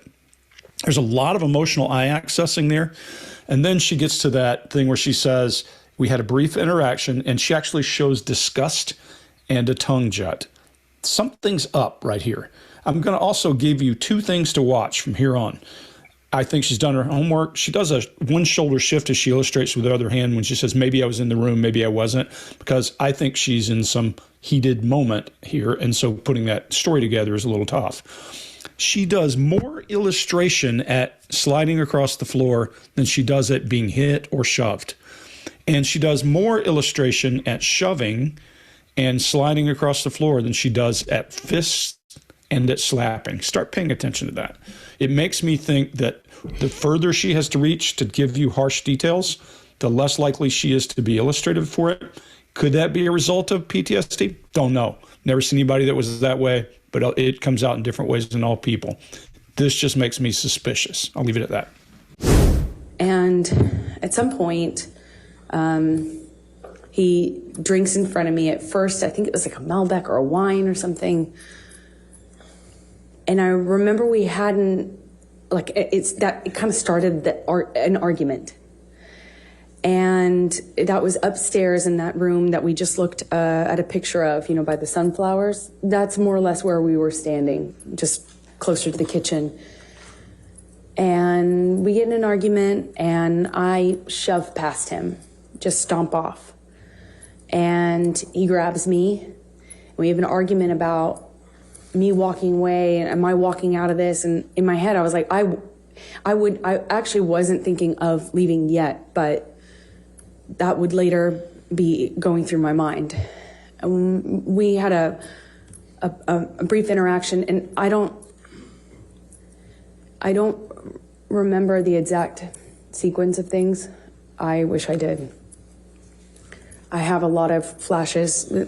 It gets a little bit more confusing from my ability to recall everything in a linear way a little later on as things got crazier. But for this part, the first night, what I distinctly remember is at one point, I don't think I had gotten very far, or maybe I came back into the room, but when he shoved me, I went flying across these parakeet floors. I mean, just skidding across these floors. And I remember thinking it just looked so easy for him to throw me around like that, you know. I just slid. I remember eventually in this interaction, he shoves me up against the fridge. He has me by the throat, and he just was holding me there by my throat. And I wondered if it was the drugs. I wondered if it was him. It hadn't, in my recollection, it hadn't been that long. He has me up against the throat. He's kind of bashing me against the wall next to the fridge. We're kind of moving in that area. And at some point, I'm in his face. And I don't know if he had let go of my neck or loosened my grip, but I remember slapping him across the face, screaming at him. He's screaming at me. I got my hand free when he tried to grab me when I walked off.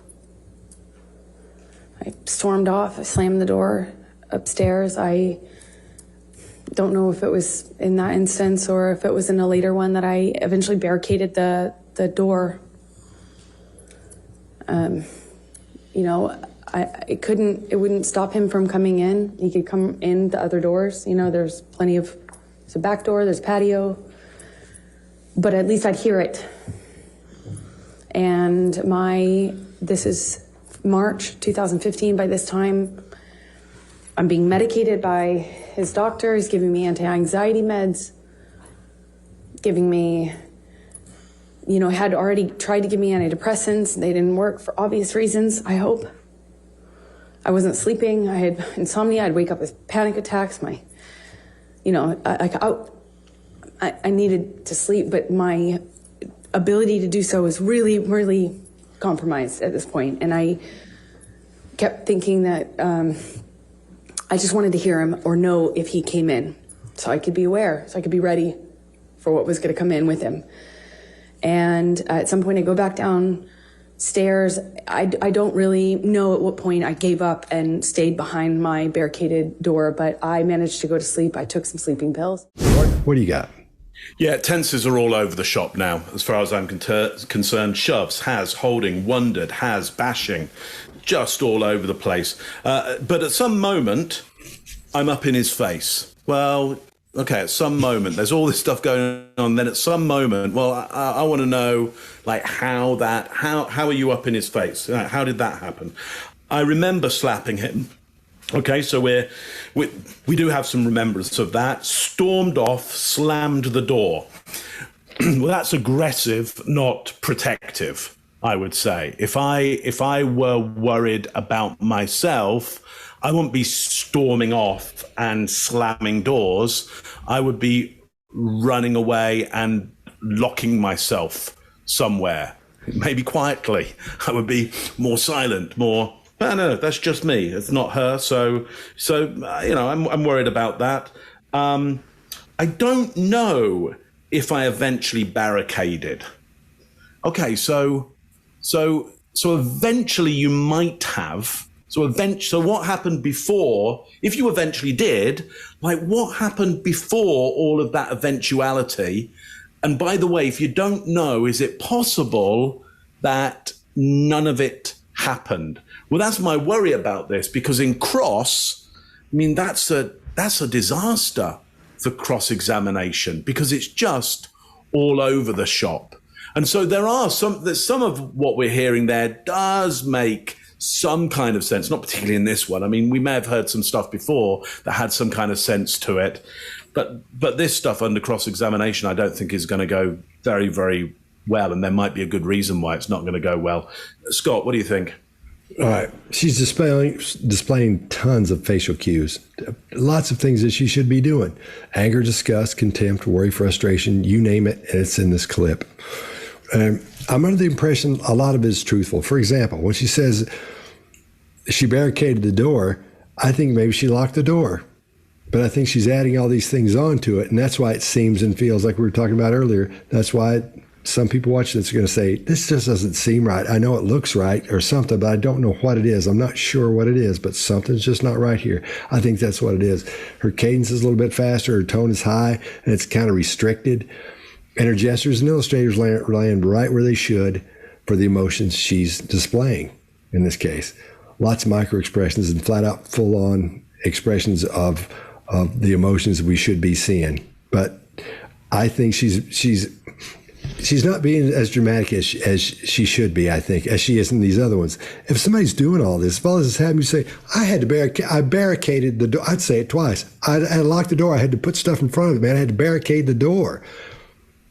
I'd talk about putting stuff in front of it. What did she barricade the door with? I mean, that's what I had to push the dang dresser in front of the door to make sure it didn't stay. And I wouldn't be going to sleep. If I had to barricade the door, I wouldn't be going to sleep. Then she's not sure you can't get in through somewhere else, but she's barricading the door. Why didn't she go out through one of those other exits? It makes no sense to me.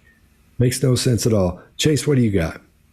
Yeah, if you're worried about your personal safety on the Maslow's pyramid, you're not worried about anything else above it. That's priority number one. Well, I'm just referring to the Maslow's hierarchy of needs. And I think, Scott, exactly what you were saying. I had the same thought this morning, writing down these things in my notes. Barricading versus locking a door is an extremely adding on these details that never happened. And this speaks to the diagnosis that she received of histrionic personality disorder. And if you're on anti-anxiety, antidepressant medications, and you're mixing that with a lot of cocaine or grapefruit, believe it or not, grapefruit is horrible to combine with a lot of those medications. Yeah, you're going to have panic attacks. You're going to wake up at night, and you're going to need to take a couple of sleeping pills and maybe a bottle of Malbec, as she calls it. And so let's go through this really fast. I remember she's shifting to present tense, talking about shoving me. There's present tense in the throat, present tense holding me there. All her internal thoughts are crystal clear in her memory. Every single thought that she's ever processed, it's almost, I'm exaggerating a small bit here, but it's like she could recall the thread count of the living room rug, but doesn't know whether or not there was a fight. And she's saying, in my recollection, it hadn't been that long. Back to present tense. There's throat up against the fridge. I remember slapping him across the face. Now there's that term again. I remember, which she used in her testimony 187 times. And then she's back to past tense recall. I didn't count that myself. But Sadie actually counted that, the prime minister of behavior. Sadie, we love you. Shows a lot of disgust for this doctor. She's saying, I'm being medicated as if it's against her will. And she kind of glances over at the jury to kind of just say, yeah, I'm getting medicated by this person. And she wants you to see this helpless person. Of course, she willingly took these medications. The entire final 30 seconds of this video is horrible, in my opinion. There's shifting artificial emotional expressions on the face every few seconds that I have never seen. This rapid thing Scott was just talking about a few minutes ago, this rapid shift of facial expressions. And then there's unusual recall with this deliberate adding of very specific details just exactly to feed a narrative. And there's force feeding of that same narrative of the helpless and perfect victim. I'm willing to bet, in my opinion, she got some legal advice that, honey, you need to go all the way on this. You need to go 300% what you think you could. And if you're worried about perjury, all of this is going to be extremely hard to prove. No one's going to be able to prove it in the opposite direction.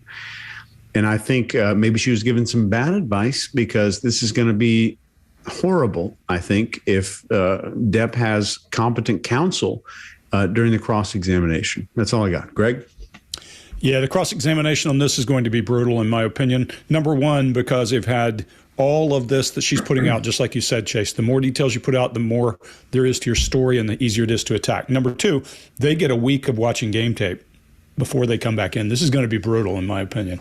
But here, word stress matters. I agree with everything you guys have said, and I'm going to add a few little nuances. Word stress matters. When a person stresses a word, in my old world, we would call that a source lead. When somebody said something, I go, they said something for a reason. She says, he shoves me. He shoves me. That usually indicates there's been something happened before. When you say me and you emphasize me, there's probably been a little shoving back and forth. My guess is that's how all these things got to where they got. She feels prepared, and she's editing as she's speaking. When she says, he has me up against the throat, this sounds like Ravnsburg's mantra, dash, steering wheel, phone, whatever, his little thing. She's doing the same thing. And then she gets out of sequence and she says, now, he had me up against the wall, then it was the fridge, and then she says, well, it was that area. We were moving in that area. That's excessive. Hey, the guy slammed me against the wall, had me by the throat. I don't need to hear that he moved you from the couch to this to that. Again, more details. He let go of my grip. Does she mean he let go of his grip? Again, words are coming apart. We know that happens when a person's getting a little disjointed and they're walking through. Then she goes to the reason why all this is happening. He was medicating me. For obvious reasons, I hope. I don't really understand what that means. You should be able to tell I'm sane, I think is what that means. Here's the last thing I'll leave you with. There is a almost 100% guarantee that if you have PTSD, one of the traits you'll have is hypervigilance. And that means that you're always concerned. You're always feeling on edge. You're always having all that problem. I've never known a person who had PTSD who would want to take sleeping pills and sleep near the imminent threat that caused them to be there to start with. I don't see it. So we're on the same page there. That's it. You nailed it. Yeah. I remember eventually in this interaction, he shoves me up against the fridge. He has me by the throat, and he just was holding me there by my throat. And I wondered if it was the drugs. I wondered if it was him. It hadn't, in my recollection, hadn't been that long. He has me up against the throat. He's kind of bashing me against the wall next to the fridge. We're kind of moving in that area. And at some point, I'm in his face. And I don't know if he had let go of my neck or loosened my grip, but I remember slapping him across the face, screaming at him, screaming at me. I got my hand free when he tried to grab me when I walked off. I stormed off. I slammed the door upstairs. I don't know if it was in that instance or if it was in a later one that I eventually barricaded the door.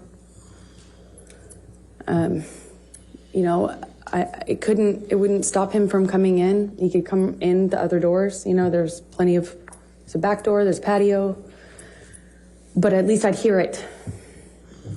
And this is March 2015. By this time, I'm being medicated by his doctor. He's giving me anti-anxiety meds, giving me, had already tried to give me antidepressants. They didn't work for obvious reasons, I hope.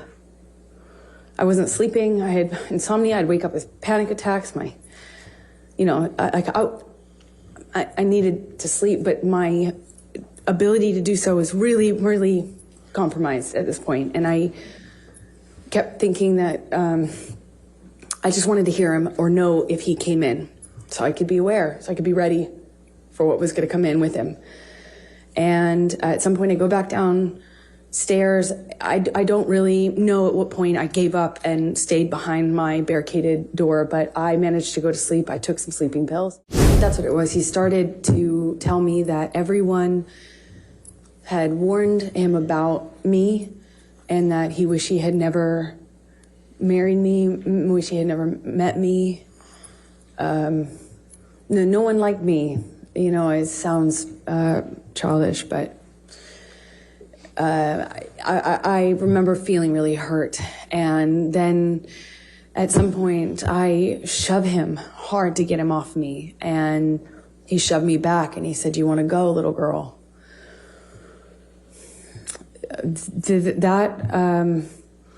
I couldn't, as I sit here today, tell you if that happened before he choked me up against the wall, but at some point, I am in a struggle with him where I'm holding his shirt lapel, and he kind of just flings me, for lack of a better way to describe it, throws me across the room. I land on a games table. It's like a ping pong table.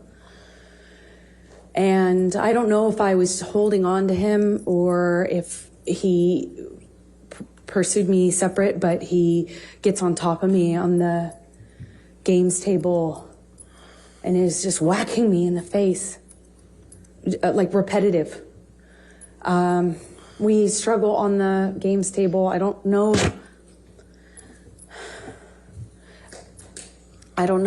how we get up. I don't know if he pulls me up. I wish I could tell you, but we were in this struggle down in this games room by the bar.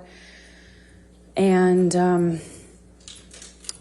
we had this conversation about the drinking, or argument about the drinking. And he holds up this bottle to me, and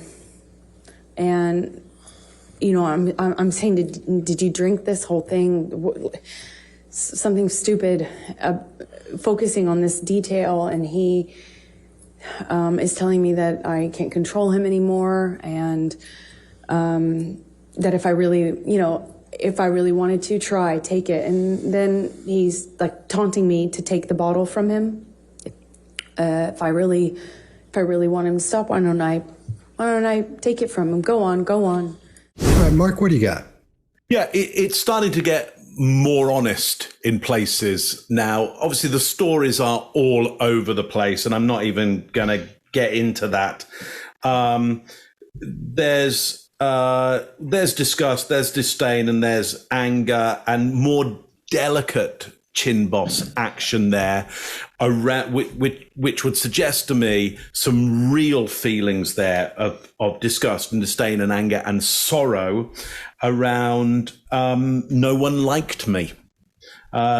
He wishes he'd never married me, never met me, and no one liked me. I think there is some true feeling that she has around that. And then she eye blocks, she turns away and says how childish it all is. And I think that's, probably the most honest thing or the most insightful thing that has been said, because it truly is childish what's happening here, because I think we are seeing, in my opinion, something of this wounded child that's showing up now, this wounded child that feels nobody wants her, nobody loves her, nobody even likes her, and the pain of that. Now that's getting extrapolated potentially out into all kinds of behavior and all kinds of stuff that is very, very troublesome. But quite honestly, at the core of this is a real true pain for that little girl that's truly there at this point. Greg, what do you think? Yeah, so you're dead on. She starts off by softening her body language. Her head kind of tilts. And when you take 13 pounds of dead weight and tilt it to your right, it softens your body. Your body kind of crimples a little. The inner brow tips pointing up indicate sorrow. And whatever causes the sorrow, it doesn't matter whether it's good or bad, you're going to have those inner brow tips rise. Her eyes go down right to that emotional eye accessing. If you have never seen this before, sit and think about an emotional moment in your life, and you'll find your head drifting down to your right. That head then is going to pull your body out of line and all that.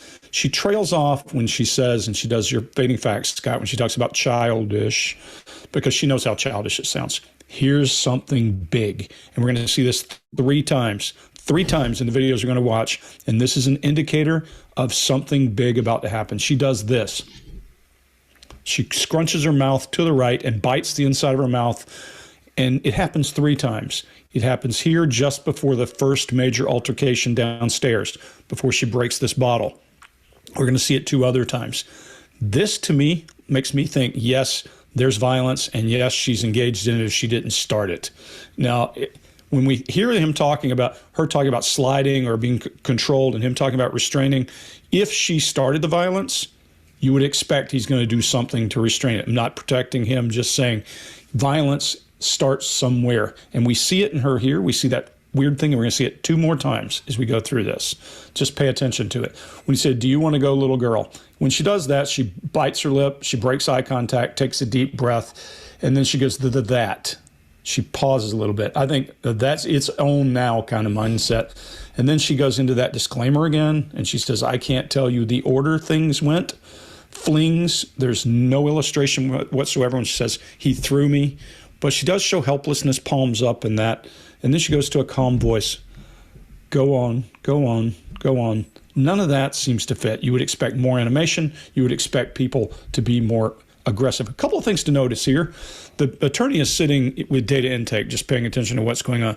But if you notice that you see some concern in the brow of Johnny Depp, and you see his mouth narrowing. This is really the crux of this brawl where he lost his finger, however it happened.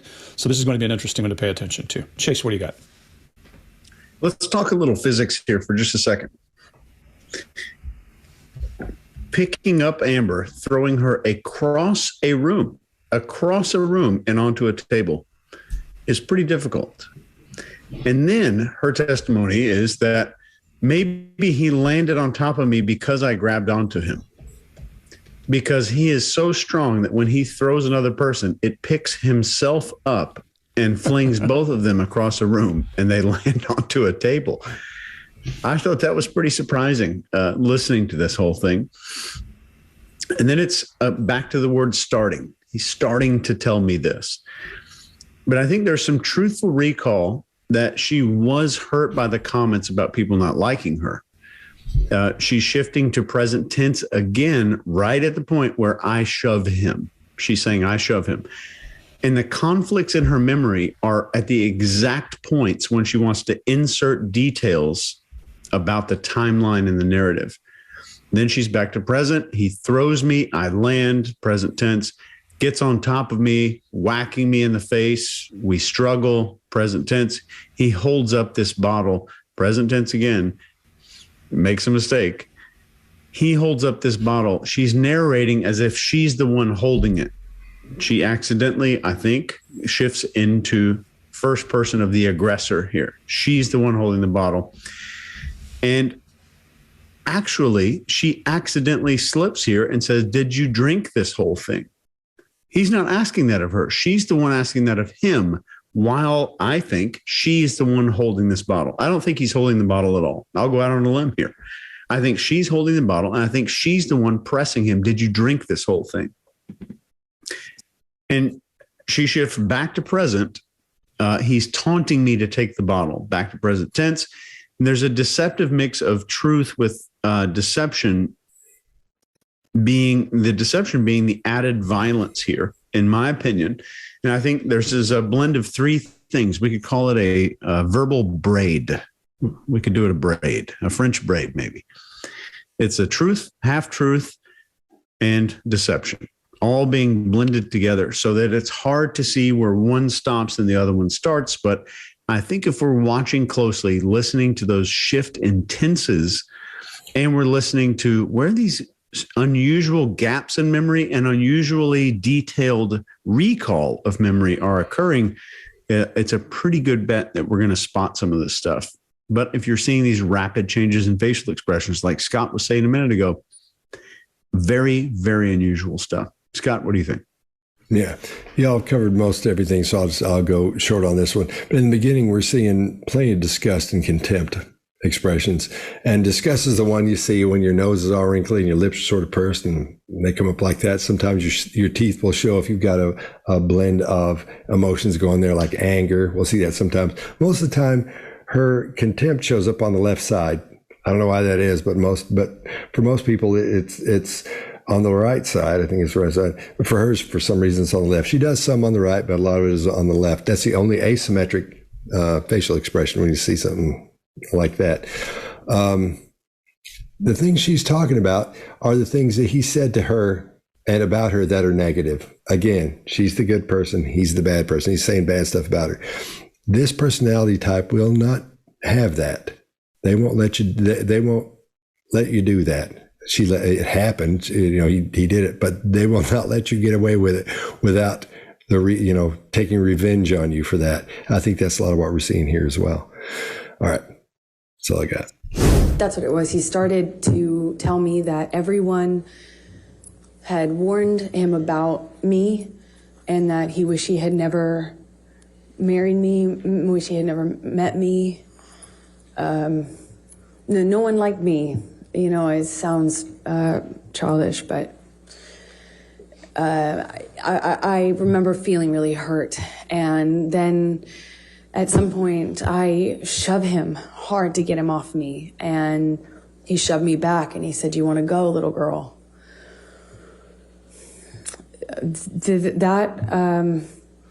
I couldn't, as I sit here today, tell you if that happened before he choked me up against the wall. But at some point, I am in a struggle with him where I'm holding his shirt lapel.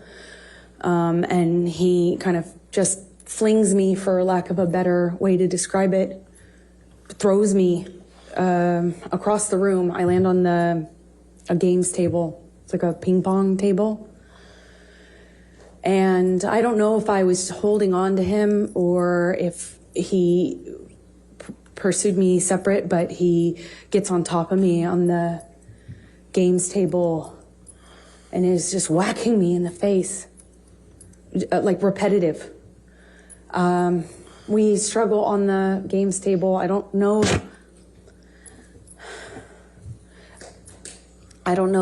how we get up. I don't know if he pulls me up. I wish I could tell you, but we were in this struggle down in this games room by the bar. And we had this conversation about the drinking, or argument about the drinking, and he holds up this bottle to me, and I'm saying, did you drink this whole thing? Something stupid, focusing on this detail, and he is telling me that I can't control him anymore, and that if I really wanted to try, take it. And then he's like taunting me to take the bottle from him. If I really want him to stop, why don't I take it from him? Go on. And kind of gesturing with the bottle towards me. And like he does that 2 or 3 times. I reach for it, he'd revoke it, kind of laugh at me. And he's holding out the bottle. I think like maybe the 3rd time or so I get a hold of it. I pick it up and I slam it down on the ground right in between us. There's a tile floor, a white tile floor. And I smashed the bottle on the floor. And that really set him off. So stupid. Mark, what do you got? Yep, really simple. We've got childish teasing going on and then unmoderated anger going on. She says, so stupid. Again, you couldn't be more accurate, more correct about this. It's the most adult thing that's being said here, which is to do childish teasing around somebody who isn't going to moderate their anger.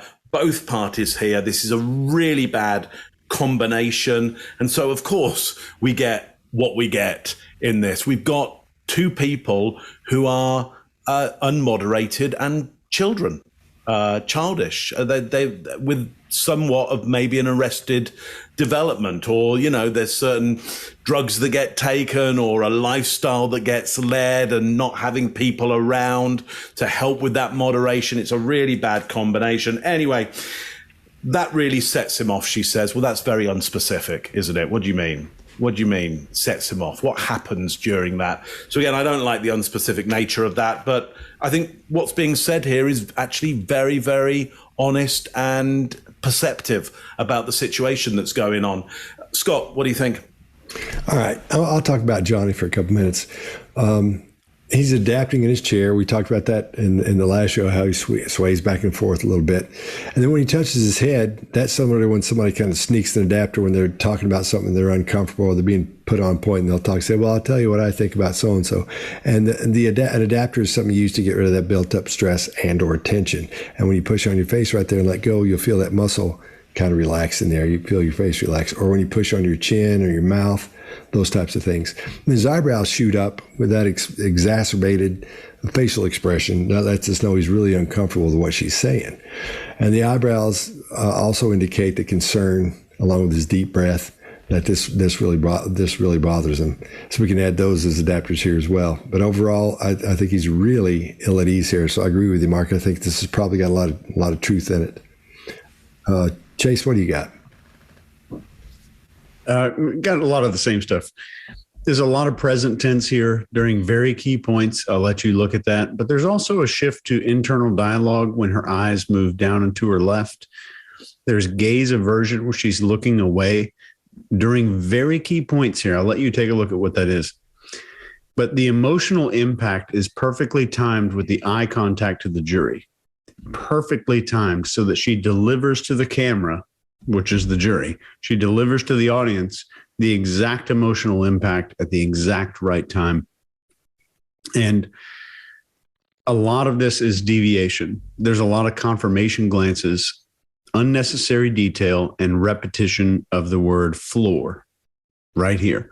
So we see repetition to make sure that I'm forcing visuals into a person's head. I'm forcing this person to visualize or think of something or construct an image in their head. That's all I got. Greg, what do you got? Yeah, I'm not going to add much. I agree with you guys. She touches her face once as she's trying to change direction when she says that really set him off. And agree with you, Scott. Watching Johnny Depp, you can see he does a heavy inhale, heavy exhale, and hard eye contact. I associate that kind of with frustration. So I think that's what we're seeing. That's it. All right. And kind of gesturing with the bottle towards me. And like he does that 2 or 3 times. I reach for it, he'd revoke it, kind of laugh at me. And he's holding out the bottle. I think like maybe the 3rd time or so I get a hold of it. I pick it up and I slam it down on the ground right in between us. There's a tile floor, a white tile floor. And I smashed the bottle on the floor. And that really set him off. So stupid. I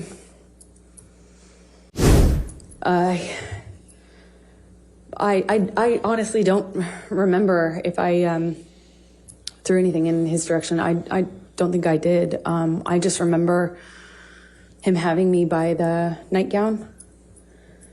I remember him flailing me, throwing me around. I'm flailing. This is after there were some bottles broken on the floor. I think this is actually after, again, forgive me, I wish I could remember the sequence, but it's flashes. He's throwing these bottles at me. I remember retreating. There were also cans, like soda cans, beer or soda cans, and they're coming at me one after the other, and I keep pulling myself into the bar area. There's a bar behind me in like a, I don't know, like an L shape.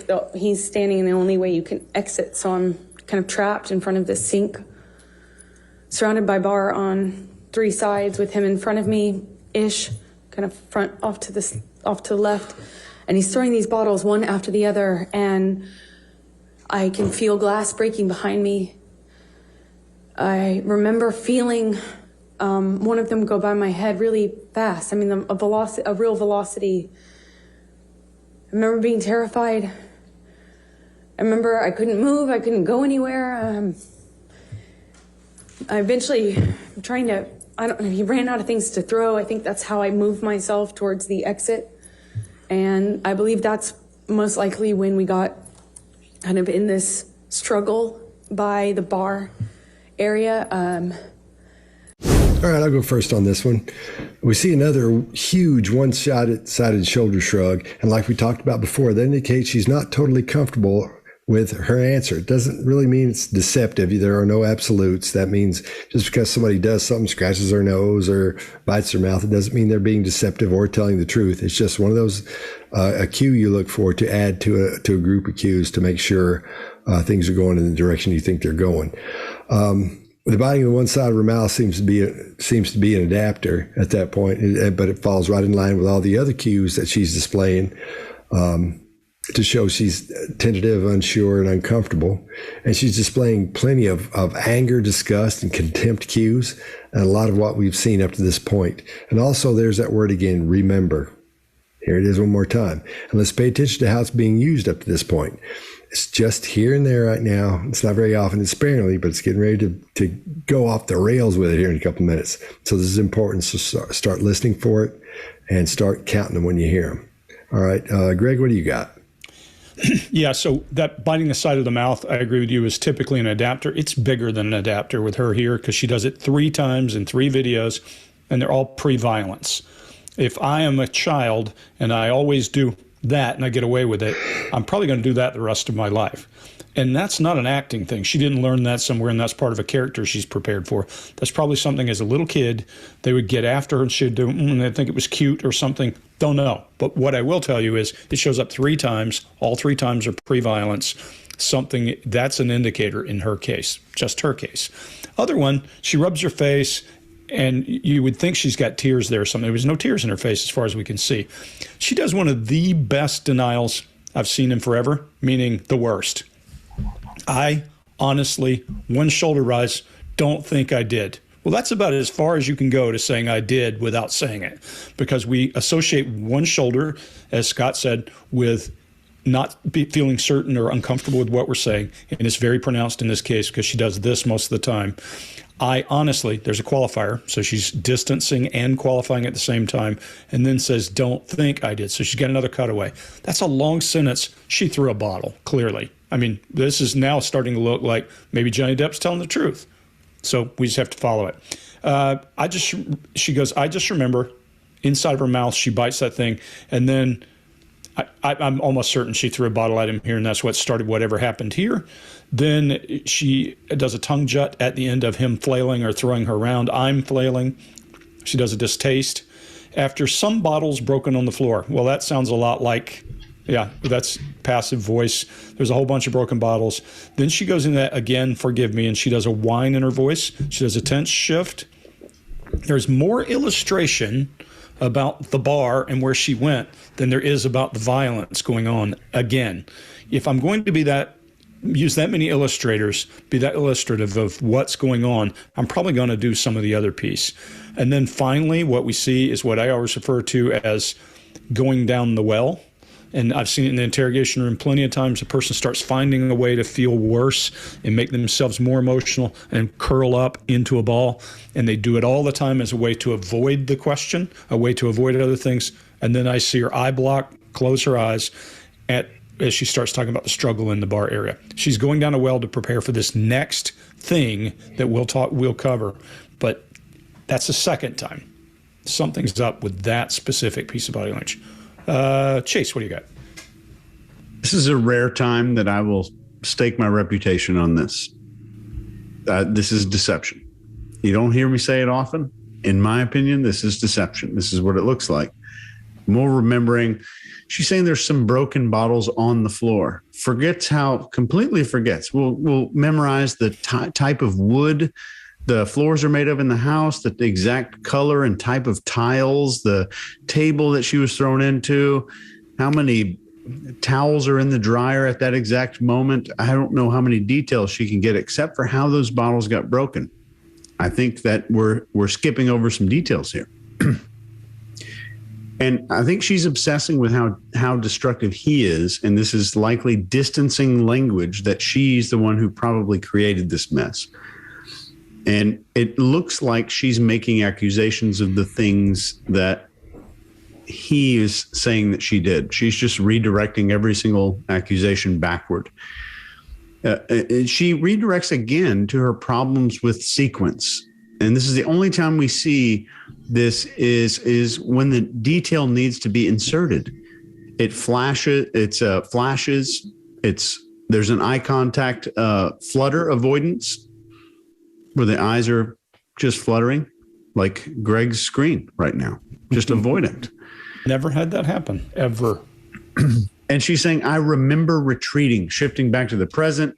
There's a bar behind me. I'm trapped. He's throwing these bottles one after the other. I remember bottle breaking, terrified, couldn't move. I believe that's when we got in the struggle. When she's saying all this detail, this added detail and pretend confusion are a very classic case that's often seen in cases of malingering and faking or pretending memories. It's right here in the textbook, and they teach this. It's well reviewed. It's peer reviewed in multiple, I'm talking more than 50 academic articles that talk about this specific behavior, and 3 or 4 more of the behaviors that she's exhibiting here in this video that directly goes into fabricating stories and fabricating a mental illness, which is what we're seeing here. Mark, what do you think? I think Mark's already been. Oh. No, you haven't? No, I haven't. Oh, okay. Shoot, man. I thought I started. Okay, no sorry, problem. dude. No. Yeah, look, well, I got not much to add, actually, Scott, because, Chase, if your reputation is going down, then mine's going with you. Because I have up here, big cluster of deception. And then over here, cluster of deception. I mean, it is just a massive, massive cluster of deception going on here. The only things I have to add into the list that everybody has given here is, look, we said right at the start that this disgust and disdain and some of the anger is a bit of a baseline for her, and I think that's about personality, or potentially, in my opinion, personality disorder potentially. But she masks it with her hand. She shows disgust and disdain, and then she does a mask and blocks, and then it shows again. So just another piece of deception there that we catch her in. An out-breath, big out-breath. E at the start, there's an indecision as to how to go about even talking about this stuff at the start. So there's clear self-monitoring around here, a clear understanding of, I'm going to say something that might not be accurate, and I really need to slow it down, work this out, protect myself, shade some of the feelings that I'm going to have. So a big cluster there, and what a massively different story than Johnny Depp's. So there's nothing really that aligns about the two. Now, of course, one person could be lying and the other person could be telling the truth, okay? but they were both there at the same time, and there's zero, I would say, alignment about this story. Zero alignment, which is really odd. Huge deception. There, I'm going down with you, Chase. I honestly don't remember if I threw anything in his direction. I don't think I did. I just remember him having me by the nightgown. I remember him flailing me, throwing me around. I'm flailing. This is after there were some bottles broken on the floor. I think this is actually after, again, forgive me, I wish I could remember the sequence, but it's flashes. He's throwing these bottles at me. I remember retreating. There were also cans, like soda cans, beer or soda cans, and they're coming at me one after the other, and I keep pulling myself into the bar area. There's a bar behind me in like I don't know, like an L shape. He's standing in the only way you can exit, so I'm kind of trapped in front of this sink, surrounded by bar on three sides with him in front of me-ish, kind of front off to the left, and he's throwing these bottles one after the other, and I can feel glass breaking behind me. I remember feeling one of them go by my head really fast. I mean, a real velocity. I remember being terrified. I remember I couldn't move. I couldn't go anywhere. I eventually trying to, I don't know, he ran out of things to throw. I think that's how I moved myself towards the exit. And I believe that's most likely when we got kind of in this struggle by the bar area. I'm on the countertop. It had me by the neck, and he felt like he was on top of me, and I'm looking at him in his eyes, and I don't see him anymore. I don't see him anymore. It wasn't him. It was black. I've never been so scared in my life. It was black. I couldn't see him, and he was looking at me, and I was trying to get through to him. I was trying to say to him in some way that it was me. I was trying to get through to Johnny, and I couldn't see him. I couldn't see him at all. And my head was bashing against the back of the bar, and I couldn't breathe. And I remember trying to get up, and I was slipping on the glass. My feet were slipping. My arms were slipping on the countertop. And I remember just trying to get up so I could breathe, so I could tell him that he was really hurting me. I didn't think he knew what he was doing. I don't know how.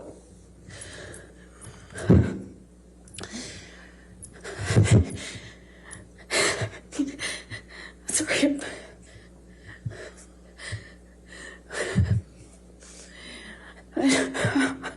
I'm sorry. I couldn't breathe.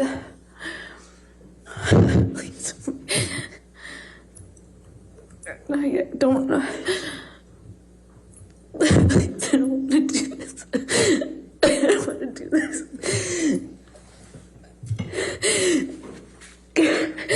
I couldn't breathe. I couldn't get through to him. I couldn't get up. I couldn't get up. And I don't know how that ended. I don't know how. I don't know what happened next. I don't understand this.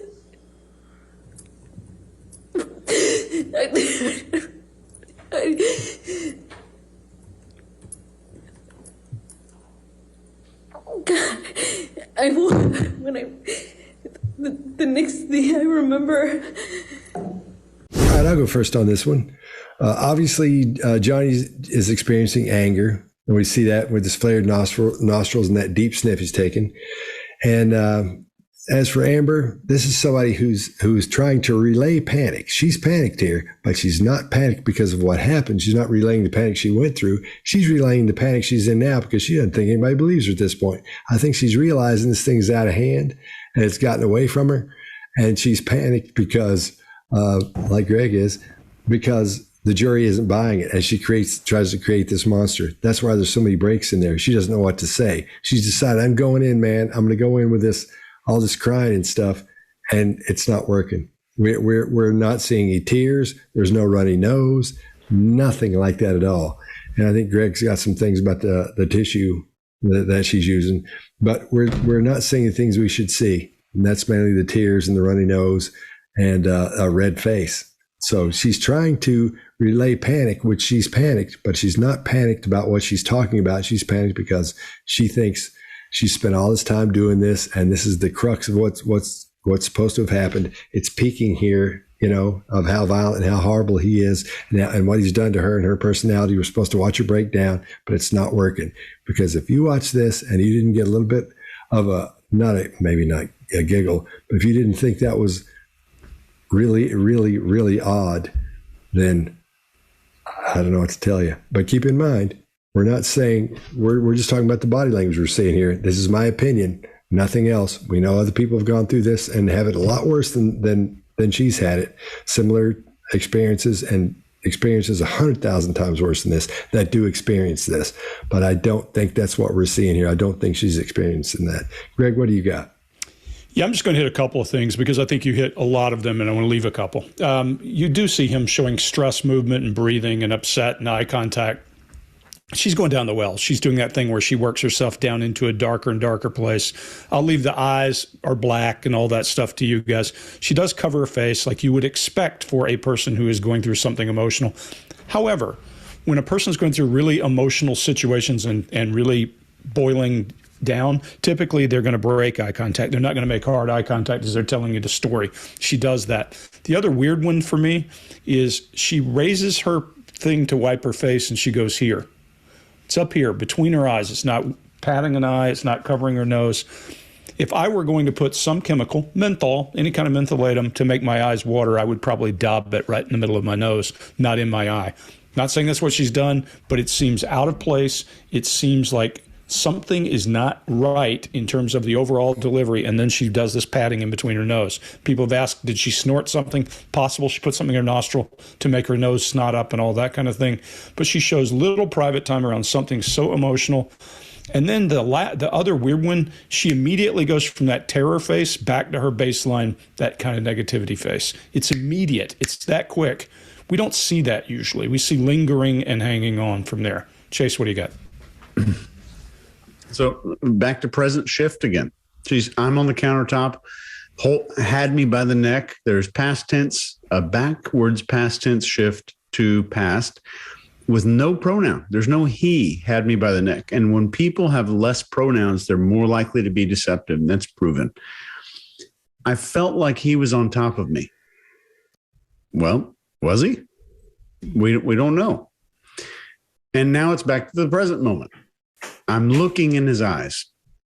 I think this is partially truthful from seeing him at other times. So I'm thinking that she's pulling in data from a different experience into this current experience here. She's overacting the sadness, and this is a line that she wants them to really feel. She's making eye contact with as many jurors as she possibly can. The sadness disappears and reappears from her face, which you do not see. We've all conducted tens of thousands of hours of these interviews. I've never seen it. Don't know about you guys. Sadness disappearing and reappearing suddenly. Super weird. And she says, my head was bashing against the back of the bar. No perpetrator there. She doesn't talk about who was doing that. So that's distancing language. She's describing basically a scene from Die Hard.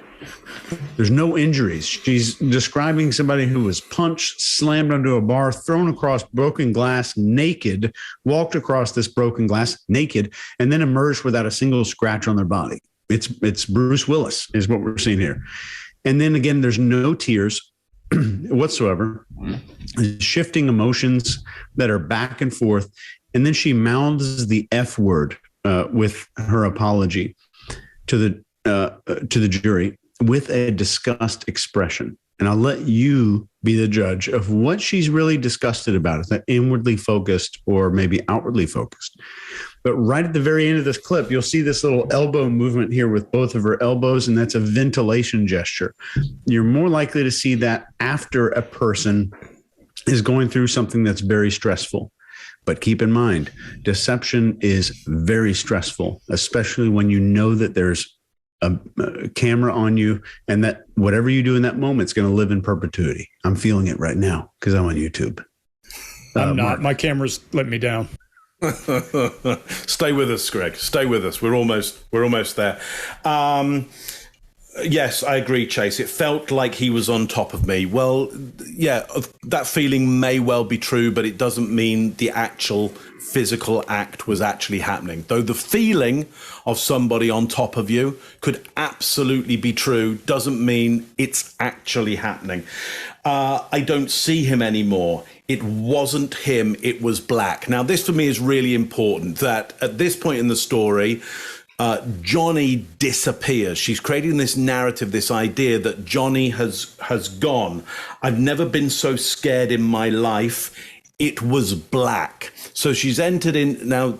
This is past tense again. So again, now I'm worried. You remember right at the start, I was saying, hey, you know, somebody's experienced trauma. They can be in present tense talking about history.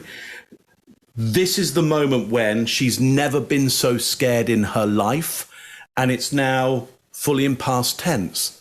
So it doesn't make any sense. This would be the moment where you'd go, I'm scared for my life. Yeah, it's black.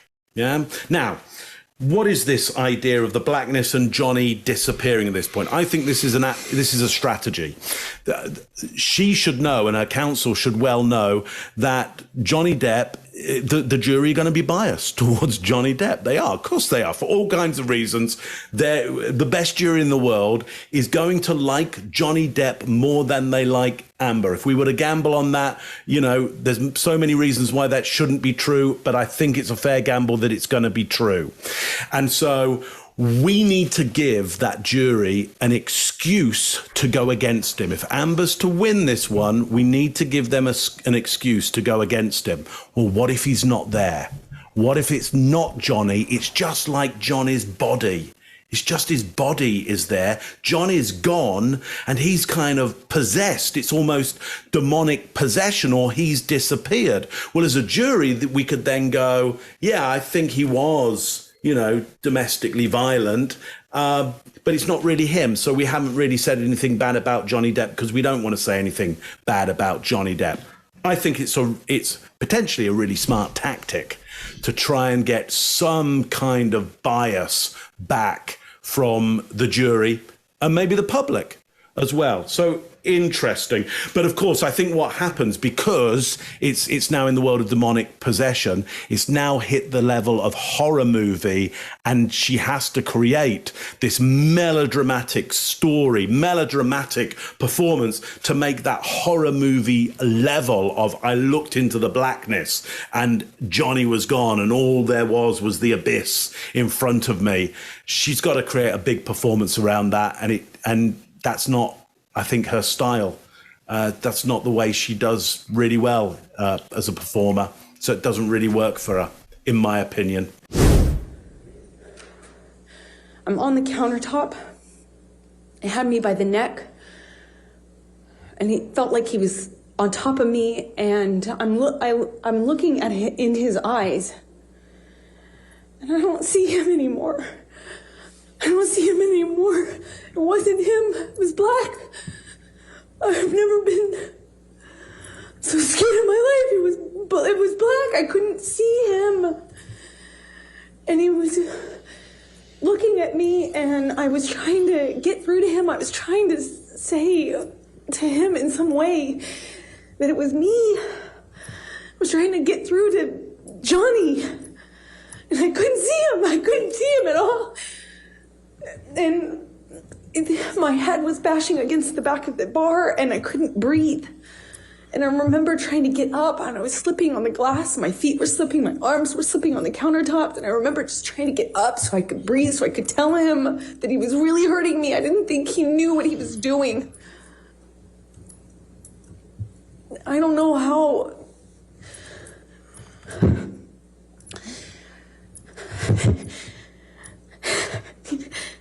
Sorry.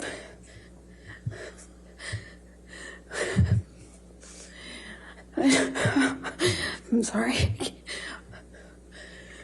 I couldn't breathe. Please. I don't know. Please, I don't want to do this. I don't want to do this.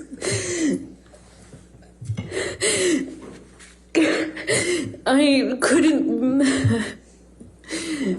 breathe. I couldn't get through to him. I couldn't get up. I couldn't get up. And I don't know how that ended. I don't know how. I don't know what happened next. I don't understand this.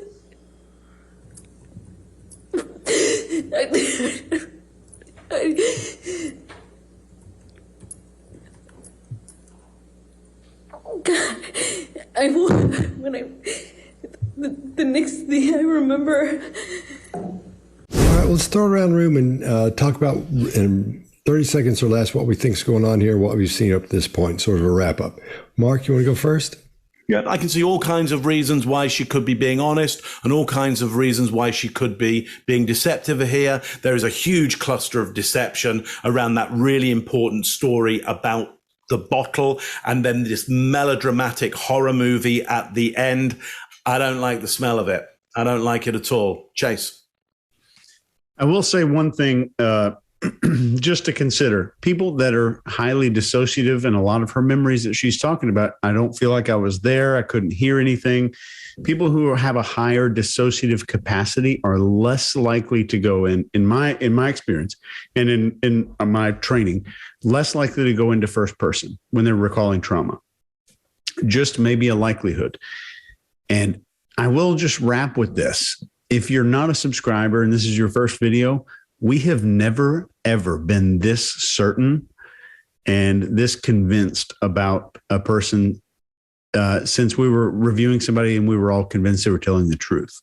And that was over a year ago. So this is an unprecedented, just about unprecedented event for a lot of us here. Greg?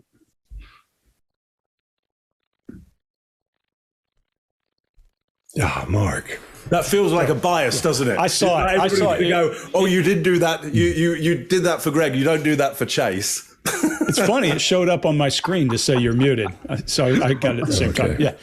So, look, what we're not saying is she's lying about every element of what she's doing. What we are saying is we looked at a good, solid baseline, and we looked at deviation in baseline as she's storytelling. The storytelling got a little more elaborate as she went, and there were some really good indicators that something is going on in two of those very violent moments. If I go back and take my original premise, she is more demonstrative about having her feelings hurt than she is about being punched, dragged around, or flailed around, or flying around. Then we have to worry about which parts of those are real. And so for me to look at no slap indicators, no punch indicators, but a lot of indicators around throwing bottles and throwing cans and those things makes me think there's a hell of a lot of volatility. Don't know who started what, where it went to. But then when she does that one most pronounced, as far as I remember, did not throw a bottle, honestly, then I think, okay, well, maybe Johnny Depp talking about his hand on the bar and a bottle hitting him sounds a lot more practical. So she didn't win any friends or among this group. We are pretty certain there's deception at every turn. Scott, what do you got? Yeah, I agree with all you guys. And it seems like she was being more honest. We saw less deception when she had less movement, which is really odd as well. The more calm she was, the more we saw less deception in most of them. There's a couple of them that didn't work. But when she's all flailing around and acting, man, it's all over. I think it's a great study in seeing someone act like they have something wrong with them when they don't. I think it's a great study of seeing someone put good against evil and create that, try to create that thing. I don't think her lawyers, as much as she's probably paying them, are that good, because they wouldn't have let that happen. I don't think they, and we know this, they would have tightened that story up. They would have gotten everything tight, and there's nothing tight about what she was talking about in there, nothing. I don't know if they were treating her because she's a movie star or whatever, but I don't think her attorneys were that good. Nobody would have, we wouldn't let somebody go out there and do that. You kidding me? And you can see it. Not that we couldn't tell they were going to do that, but we would have made sure. And the next day after they did something like this, we said, listen, man, don't be doing that. Here's what you got to do. Try to do this. I don't think she had any correction on anything either. So I think she's really getting the short end of the stick as far as attorneys go in this case. But I still think it's a great study in good against evil and somebody controlling themselves. Like, as for a guy who's not supposed to be able to control himself and get out of whack and all that, he sure is under control in court. While she's saying all these things about him, true or false, he sure is under control at that point, and that's fairly impressive, I think. Now, keep in mind, as we've talked about all these things, we're just telling you what we see and what we think about the body language we're seeing in this. We know there are people who've experienced things similar to this and hundreds of thousand times worse than this that they'll never get over. We know that. So keep that in mind before you go in there and go, you guys don't understand this or that. We understand. We get it. I promise you. So if somebody's treating you that way, get some help. Make sure you get out there and get some help for that. Don't let anybody do you that way. No matter how you feel about them when it's over and you think it's fine or whatever, you get that taken care of. That's very important. Very important. Nobody should be treated that way. Nobody.